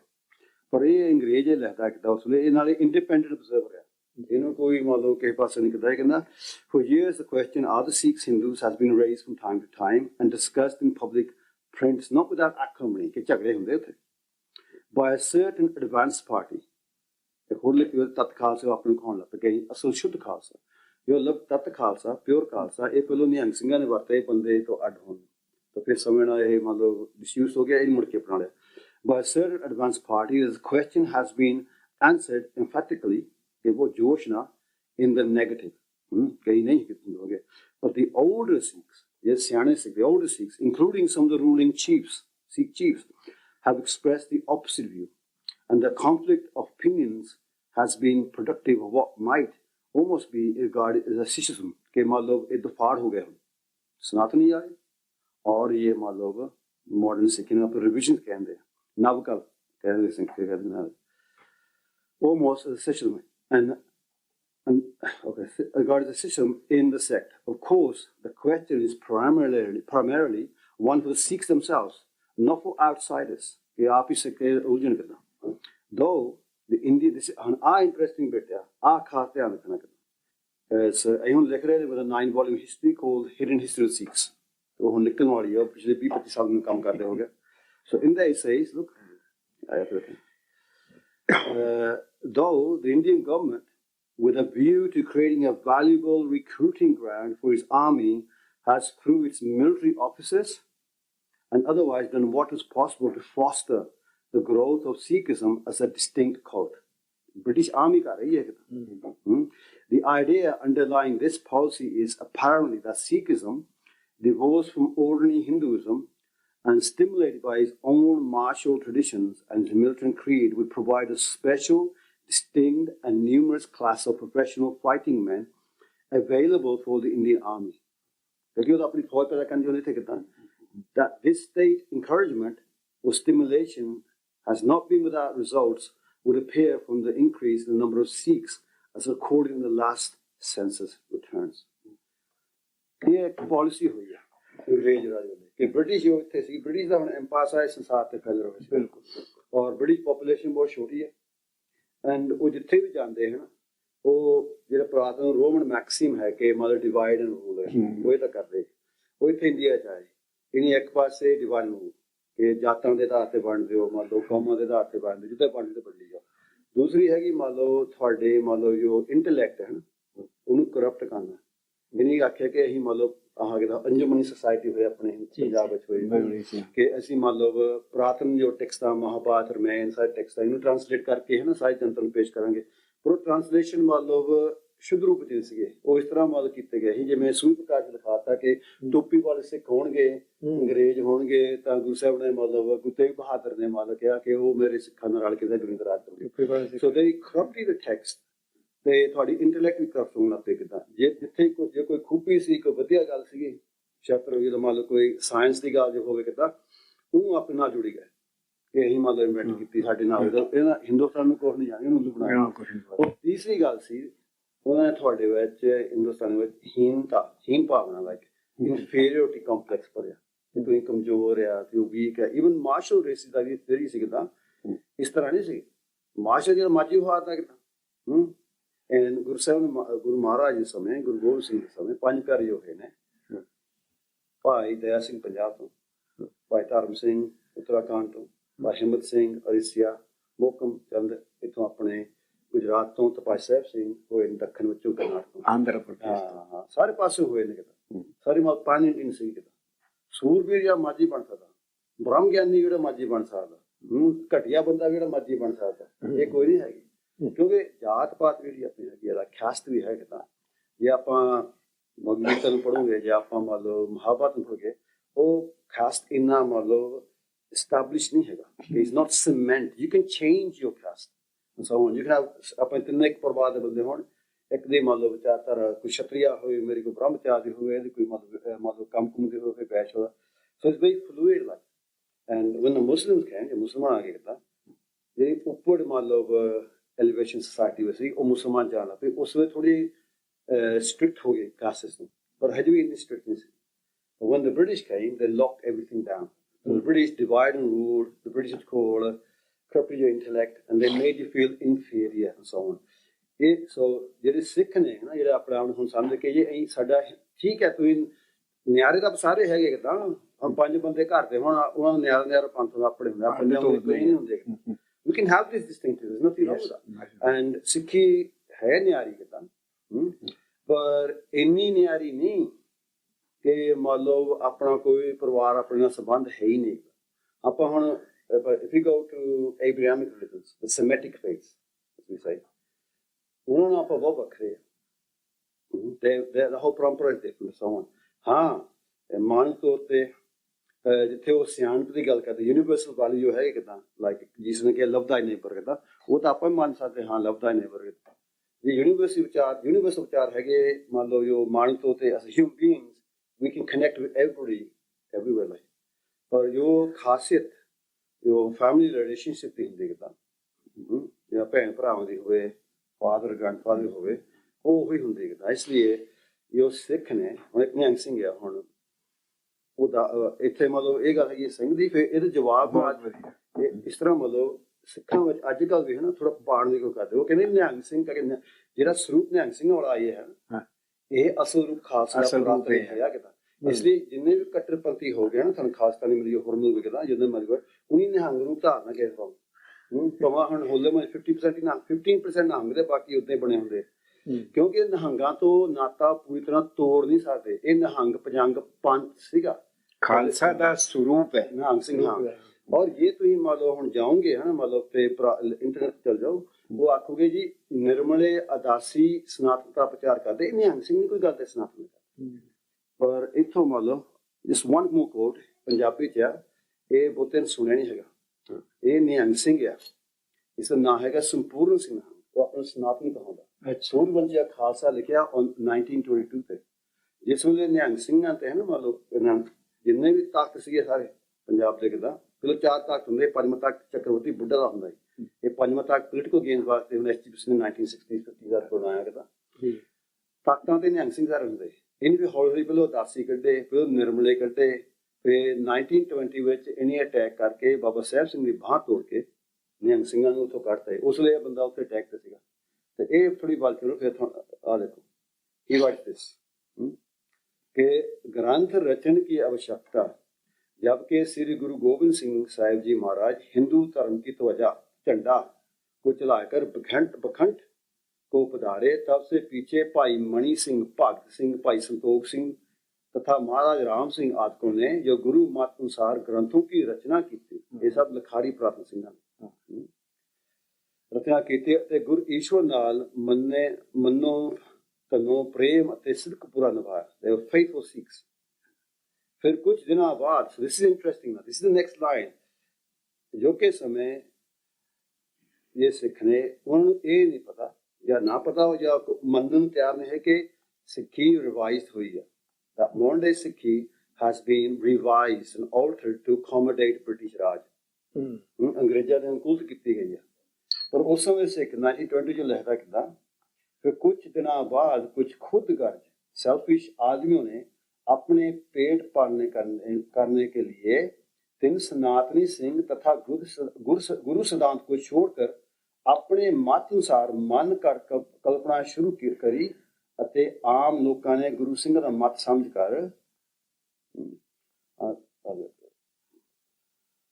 समझकर उसी में प्रवृत्त हो गए, अग्गा पिछा ना विचारा, ना ग्रंथों को देखा, परंतु जब यहाँ तक नौबत पहुंच गई, so he came such a state 1922 this is, पिछा ना विचारा, नौबत पहुंच गई कि हमारे लिए गौ बकरा एक है। हम कई मतलब अमेरिका जाओगे ना, वो कहोगे भी तुम गाइयां बकरा की गांव भी खा खाते हैं, जबकि तुम मतलब उगदंती पढ़ोगे सिख इतिहास गुरु महाराज जी सिंह वेले डेथ पेनल्टी सी अहमद शाह अब्दाली ने 3 ਵਾਰੀ मतलब बेअदबी की हरमंदिर साहिब विच, ਉਹ ਸਭ ਤੋਂ ਪਹਿਲਾਂ ਜਾ ਕੇ ਉੱਥੇ ਗਾਂ ਹੱਤਿਆ ਕਰ ਰਹੇ ਬੱਚੇ। ਔਰ ਜੇ ਕੋਈ ਮੰਦਿਰ ਵੀ ਜਾਂਦੇ ਨੇ ਪੁਰਾਣੇ ਸਮੇਂ, ਉਹ ਪਹਿਲਾਂ मतलब ਹਿੰਦੂ ਲੋਕ ਨੂੰ ਹੀਨਤਾ मतलब ਦਰਸਾਉਣ ਵਾਸਤੇ ਪਹਿਲਾਂ ਅੰਦਰ ਜਾ ਕੇ ਗਊ ਹੱਤਿਆ ਕਰਦੇ ਹੀ, ਤਾਂ ਫਿਰ मतलब ਜੋ ਬਾਹਮਣ ਨਾਲ ਪੁਜਾਰੀ ਹੁੰਦੇ ਉਹਨੂੰ मतलब ਗਊ ਦਾ ਮਾਸ ਖਾਉਂਦੇ ਸੀ। ਜੇ ਉਹਨੂੰ ਖਤਮ ਕਰਨਾ ਮਾਰਨਾ, ਉਹ मतलब ਗਊ ਦੀ मतलब ਖਲੜੀ ਵਿੱਚ ਉਹਨਾਂ ਨੂੰ ਸੀਂਦੇ ਸੀਗੇ। ਇਹ ਗੱਲਾਂ ਹੈਗੀਆਂ ਇਤਿਹਾਸ ਵਿੱਚ, पर इस तरह वो लिखते कि मतलब के बेचारे ना ग्रंथों को देखा, परंतु जब यहाँ तक नोट पहुंच गई कि हमारे लिए गौ बकरा एक है और हम हिंदू नहीं, अते गुरु देवताओं की निंदा होती सुनकर इस कुकर का चित के इस कुत्ते का मतलब इस इंडिविजुअल थॉट संसार तो अति उदास हो गया, अते चाहे कि किसी पारंपरिक अंदाज में बैकुंठ बैठकर फल फूल खाए के गुजारण करेंगे। अब यहाँ रहना और इस अधर्म का सहना दुर्घट है, दुर्घटना है। So there's a lot of tension early last century, late 19th century। ਉਹ ਇਹ ਨਹੀਂ ਆਖ ਰਹੇ ਕਿ ਮੰਨ ਲਓ ਸਿੱਖੀ ਮੰਨ ਲਓ ਹੂਬਹੂ ਜਿੱਦਾਂ ਹੁਣ ਕਿ ਜਿੱਦਾਂ ਹਿੰਦੂ ਪਹਿਲੋਂ ਸੀ ਉਦਾਂ ਦੀ ਸਿੱਖੀ ਹੈਗੀ ਆ। ਇਹ ਹੁਣ ਇਹ ਭਾਈ ਵੀਰ ਸਿੰਘ ਦੇ ਇੱਕ ਭਾਈ ਸੂਰ ਪ੍ਰਕਾਸ਼ ਵਿੱਚ ਨੋਟ ਆਉਂਦਾ, ਭਾਈ ਵੀਰ ਸਿੰਘ ਵੀ ਆਖਦੇ ਕਿ ਇਦਾਂ ਮਤਲਬ ਕਿ ਜੇ ਆਪਾਂ ਕਹੀਏ ਕਿ ਆਪਾਂ ਬੁੱਤ ਪੁਜਾਰੀ ਹਿੰਦੂ ਆ, ਫੇਰ ਨਹੀਂ ਹੈਗੇ। ਜੇ ਕਹੀਂ ਆਪਾਂ ਆਰੀਆ, ਫੇਰ ਆਪਾਂ ਹਿੰਦੂ ਇਸ ਤਰ੍ਹਾਂ ਹੈਗੇ। ਬਟ ਭਾਈ ਵੀਰ ਸਿੰਘ ਦਾ ਇੱਕ ਸੈਸ਼ਨ ਕਰਨ ਨੂੰ ਤਿਆਰ ਸੀਗਾ, ਤਾਂ ਕਾਹਨ ਸਿੰਘ ਨਾਭਾ ਵੀ ਕਾਹਨ ਵੈਸੇ ਲਿਖੀ ਹਮ ਹਿੰਦੂ ਨਹੀਂ, ਉਹਦਾ ਇੱਕ ਵਿਚਾਰ ਇਹ ਸੀ ਕਿ ਇੱਕ ਸਮੇਂ ਸਿੱਖ ਫੌਜੀਆਂ ਨੇ ਇਨਕਾਰ ਕਰਤਾ ਸੀ ਕਿ ਅਸੀਂ ਮਤਲਬ ਅਫਗਾਨ ਤੋਂ ਬੋਰਡ ਦੇ ਬਾਹਰ ਨਹੀਂ ਜਾਣਾ ਵਿਦੇਸ਼ ਦੇ, ਤਾਂ ਉਹਨਾਂ ਬਾਹਰ ਜਾਣ ਵਾਸਤੇ ਸਿੱਖ ਮਤਲਬ ਇਹ ਦੱਸਿਆ ਬਜ਼ੁਰਗ ਨਿਹੰਗ ਸਿੰਘ ਦੱਸਦੇ ਨੇ, ਨਾਮ ਤਾਂ ਸੁਣੀਏ ਕਿ ਤਾਂ ਅੰਗਰੇਜ਼ਾਂ ਨੇ ਮਤਲਬ ਮਕੌਲਿਫ ਉਹਦਾ ਮਿੱਤਰ ਸੀ ਕਾਹਨ ਸਿੰਘ ਦਾ, ਉਹਨੂੰ ਕਿਹਾ ਤੂੰ ਏਦਾਂ ਹੀ ਗੱਲ ਗ੍ਰੰਥ ਲਿਖ ਕਿ ਸਿੱਖਾਂ ਦਾ ਵਹਿਮ ਟੁੱਟੇ, ਕਿ ਸਿੱਖ ਨੂੰ ਜਾਣੇ ਕਹਿੰਦੇ ਸਾਨੂੰ ਲੋੜ ਨਹੀਂ ਬਾਹਰ ਜਾਣੇ ਵਿਦੇਸ਼ ਦੇਸ਼ ਵਿੱਚ। ਉਹਨੇ ਲਿਖਿਆ ਵੀ ਹਮ ਹਿੰਦੂ ਨਹੀਂ, ਪਰ ਕਾਹਨ ਸਿੰਘ ਨੇ ਵੀ ਆਪਣੇ ਮਹਾਨ ਕੋਸ਼ ਵਿੱਚ ਜਿਹੜਾ ਨਾ ਮਤਲਬ ਉੱਥੇ ਅਰਥ ਹਿੰਦੁਸਤਾਨ ਦਾ ਕਰਦਾ, ਇੰਡੀਆ ਦਾ ਕਰਦਾ, ਉਹ ਰੱਖਦਾ ਕਿ ਸਾਰੇ ਜੋ ਹਿੰਦੁਸਤਾਨ ਰਹਿਣ ਵਾਲੇ ਉਹ ਹਿੰਦੂ ਹੀ ਹੈਗੇ। ਉਸ ਸਮੇਂ ਇੱਕ ਕੰਸੈਸ਼ਨ ਮੇਕ ਕਰਨ ਨੂੰ ਤਿਆਰ ਸੀ, ਤਾਂ ਕਾਹਨ ਸਿੰਘ ਹੋਏ, ਵੀਰ ਸਿੰਘ ਹੋਏ, ਵਿਦਵਾਨ ਸੀ, ਉਹ ਆਪਾਂ ਨਹੀਂ ਕਿਹਾ ਵਿਦਵਾਨ ਸੀਗੇ, ਪਰ ਵੀਰ ਸਿੰਘ ਵਰਗਿਆਂ ਨੇ ਵੀ ਮਤਲਬ ਪੰਥ ਪ੍ਰਕਾਸ਼ ਵਿੱਚੋਂ ਅਸਲ ਲਿਖਤ ਕੱਢ ਕੇ ਆਪਣੀ ਦਖਲ ਕੀਤੀ ਵਿੱਚ। ਚੰਡੀ ਦਾ ਪ੍ਰਸੰਗ ਕੱਢਤਾ ਜਿੱਥੇ ਲਿਖਿਆ ਹਿੰਦੂ ਲਿਖਿਆ, ਹੁਣ ਕਈ ਤਾਂ ਹੈਗੇ ਹਮ ਤੁਮ ਹਿੰਦੂ ਇੱਕ ਗੁਰ ਪਾਏ। ਉਹਦੇ ਜਵਾਬ ਦੇ ਚ बाबा खेम सिंह बेदी जो गुरु नानक देव जी के वंशज थे, उन्होंने कहा कि हम सनातनी सिख हैं। सनातनी सिख की टर्म जो है पहले बाबा खेम सिंह बेदी जी ने कान सिंह नाभा की इस किताब के जवाब में कि हम हिंदू नहीं है, तो इसका मतलब है कि उस समय जैसे उन्होंने बताया कि अंग्रेजों की ये साजिश थी कि सिखों को हिंदुओं से अलग करके दिखाया जाए। तो उन्होंने जैसे सारे इंसिडेंट्स बताए हैं, मुझे लगता है कि इसको विचारने की जरूरत है। ਇਹਦੇ ਚ ਨਾ ਇੱਕ ਹਿਸਟੋਰੀਕਲ ਕੰਟੈਕਸਟ ਜਿਹੜਾ ਸੀਗਾ ਨਾ ਜੀ ਉਸ ਵੇਲੇ ਦਾ 1849 ਚ ਐਂਗਲੋ ਸਿੱਖ ਵਾਰਸ ਹੋਈਆਂ ਜੀ, ਤੇ ਜਿੰਨੀ ਬਹਾਦਰੀ ਔਰ ਜਿੰਨਾ ਹਾਰਨ ਦਾ ਡਰ ਅੰਗਰੇਜ਼ਾਂ ਨੂੰ ਉਸ ਵੇਲੇ ਹੋਇਆ। ਉਸ ਵੇਲੇ ਜਨਰਲ ਸੀਗਾ ਜਿਹੜਾ ਨਪੋਲੀਅਨ ਨਾਲ ਵੀ ਲੜਿਆ ਸੀ, ਉਹਨੇ ਕਿਹਾ ਕਿ ਇਹ ਸੋਲਜਰ ਅਗਰ ਮੇਰੇ ਕੋਲ ਹੁੰਦੇ ਤੇ ਮੈਂ ਤਾਂ ਯੂਰਪ ਜਿੱਤ ਲੈਂਦਾ। ਜਿਸ ਵੇਲੇ ਉਸ ਵੇਲੇ ਉਹਨਾਂ ਨੇ ਫੈਸਲਾ ਕੀਤਾ ਕਿ ਇਸ ਕਮਿਊਨਿਟੀ ਨੂੰ ਅਸੀਂ ਆਪਣੇ ਨਾਲ ਲੈਣਾ।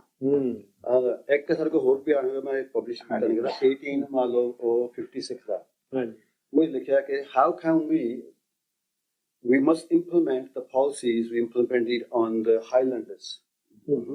ਜਿਹੜਾ ਹਾਈਲੈਂਡ ਨੂੰ ਹੈ ਮੰਨ ਲਓ ਨਹੀਂ ਪਾਸਿਫਾਈ ਕਰਕੇ ਆਪਣੀ ਫੌਜ ਲਾ ਲਿਆ, ਉਹ ਲਿਖਦਾ ਅੰਗਰੇਜ਼ ਕਿ ਇਸ ਤਰ੍ਹਾਂ ਮੰਨ ਲਓ ਸਿੱਖਾਂ ਨੂੰ ਹੈ ਨਾ ਉਹ ਹਾਈਲੈਂਡ ਪਾਲਿਸੀ ਨਾਲ ਜੋ 150 years ਪਹਿਲਾਂ ਵਰਤੀ ਹੈ ਤਾਂ ਉਹ ਪਾਲਿਸੀ ਵਰਤ ਕੇ ਇਸ ਸਿੱਖਾਂ ਨੂੰ ਪਾਸਿਫਾਈ ਕਰਕੇ ਆਪਣੇ ਨਾਲ ਜੋੜਨਾ। ਕਿਉਂਕਿ ਉਦੋਂ ਤੱਕ ਪੰਥ ਪ੍ਰਕਾਸ਼ ਲਿਖਿਆ ਕਿ ਤੁਰਕੋ ਗਾਲਨ ਹਿੰਦੂ ਕੋ ਪਾਲਨ ਪਿਓ ਖਾਲਸਾ ਇਸੇ ਕਾਰਨ। ਹੁਣ ਭਾਈ ਦੇਸਾ ਸਿੰਘ ਰਹਿਣਾ ਪੜ੍ਹ ਲਓ, ਫਿਰ ਗਾਓ ਬ੍ਰਾਹਮਣ ਕੀ ਰੱਖੇ ਲਈ ਲਿਖਿਆ ਸਰ।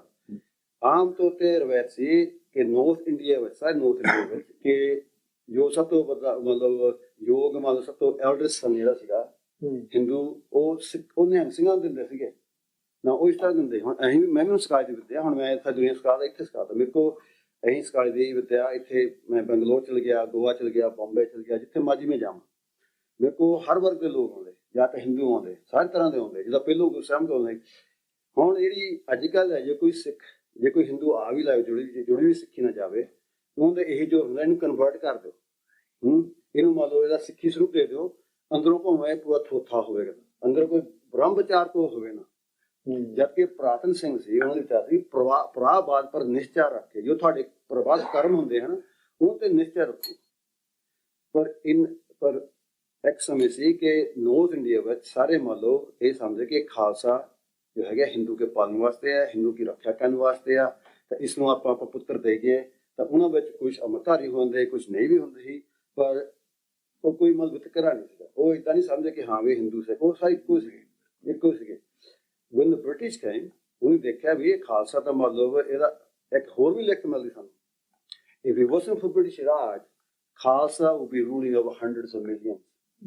ਜੇ ਮਹਾਰਣਜੀਤ ਸਿੰਘ ਮਤਲਬ ਜੇ ਫੌਜਾਂ ਨਾ ਜਿੱਤ ਜਾਂਦੀਆਂ ਉਸ ਵੇਲੇ ਜੰਗ ਵਿੱਚ, ਤਾਂ ਮਹਾਰਣਜੀਤ ਸਿੰਘ ਦੀਆਂ ਫੌਜਾਂ ਨੇ ਮਤਲਬ ਬਨਾਰਸ ਤੱਕ ਤਾਂ ਜਾਂਦੇ ਲੱਗਣਾ, ਸਾਰਾ ਹਿੰਦੁਸਤਾਨ ਨੌਰਥ ਇੰਡੀਆ ਤੋਂ ਖਾਲਸਾ ਬਣ ਜਾਣਾ। ਪਰ ਹੁਣ ਇੱਥੇ ਤਾਂ ਹੁਣ ਕਈ ਖਾਲਸਾ ਨੇ ਇਹ ਗੱਲ ਸੁਣਦੇ, ਉਹ ਬੜੇ ਐਂ ਹੋ ਜਾਂਦੇ ਕਹਿੰਦੇ ਵੀ ਹਾਂ ਖਾਲਸੇ ਹੋਣਾ। ਮੈਂ ਕਿਹਾ ਤੁਹਾਡੇ ਵਰਗਾ ਖਾਲਸਾ ਨਹੀਂ ਹੈਗਾ, ਉਹ ਸਨਾਤਨ ਖਾਲਸਾ ਹੋਣਾ ਸੀਗਾ, ਸਨਾਤਨ ਗੁਰੂ ਇੱਕ ਇਹ ਮਤਲਬ ਇਹੀ ਮਤਲਬ ਸੰਪੂਰਨ ਸਿੰਘ ਸਪਸ਼ਟ ਲਿਖਦੇ ਨੇ, गुरु गोबिंद सिंह हिंदू था, उसका सनातन पुत्र खालसा भी हिंदू है। तो वो खालसा वो यही खालसा है जिसमें महारंजीत सिंह ने मतलब 85 मतलब किलो गोल्ड इतने मतलब विश्वनाथ मंदिर इसी तरह नैना देवी ने चढ़ाया। इसी तरह मतलब मान लो एक सुनहरी मस्जिद भी हैगी उत्थे मुसलमान दे उत्थे भी चढ़ाए थे। तो वो सारे ने सांझ रखता है क्योंकि नेक बंदे, चंगे बंदे, सूझवान समझदार बंदे ਸਾਰੇ ਪਾਸੇ ਪੂਜਨਾਇਕ ਹੁੰਦੇ ਆ। ਜਿੱਥੇ ਮਰਜ਼ੀ ਸਿਆਣਾ ਹੋਵੇ, ਜਿੱਥੇ ਮਰਜ਼ੀ ਚੱਲ ਜਾਓ ਸਿਆਣਾ ਹੀ ਹੁੰਦਾ। ਅੰਗਰੇਜ਼ਾਂ ਦੀ ਚਾਲ ਸੀ ਕਿ ਸਿੱਖ ਜਿਹੜੇ ਹਿੰਦੂ ਸੀ ਮੰਨ ਲਓ ਪੁਰਾਣ ਸਿੰਘ ਕਿ ਪਨੀਰੀ ਆ, ਨਾਲੇ ਇਹ ਮੰਨ ਲਓ ਇੱਕ ਫਲੋ ਸਿਸਟਮ ਸੀ। ਸਿੱਖੀ ਹੈਗੀ ਆ ਨਿਰਗੁਣ ਵਾਹਿਗੁਰੂ ਵਾਲੀ। ਇੱਕ ਸਮੇਂ ਸਾਰੀ ਪ੍ਰਕਰਮਾਂ ਵਿੱਚ ਦਰਬਾਰ ਸਾਹਿਬ ਦੇ ਪ੍ਰਕਰਮਾਂ ਵਿੱਚ ਮੂਰਤੀਆਂ ਹੁੰਦੀਆਂ ਸੀਗੀਆਂ।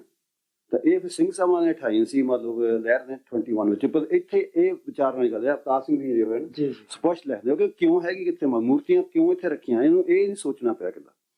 ਮੂਰਤੀਆਂ ਇਸ ਤਰ੍ਹਾਂ ਸੀ ਜਿਵੇਂ ਟਟਹਿਣੇ ਹੁੰਦੇ।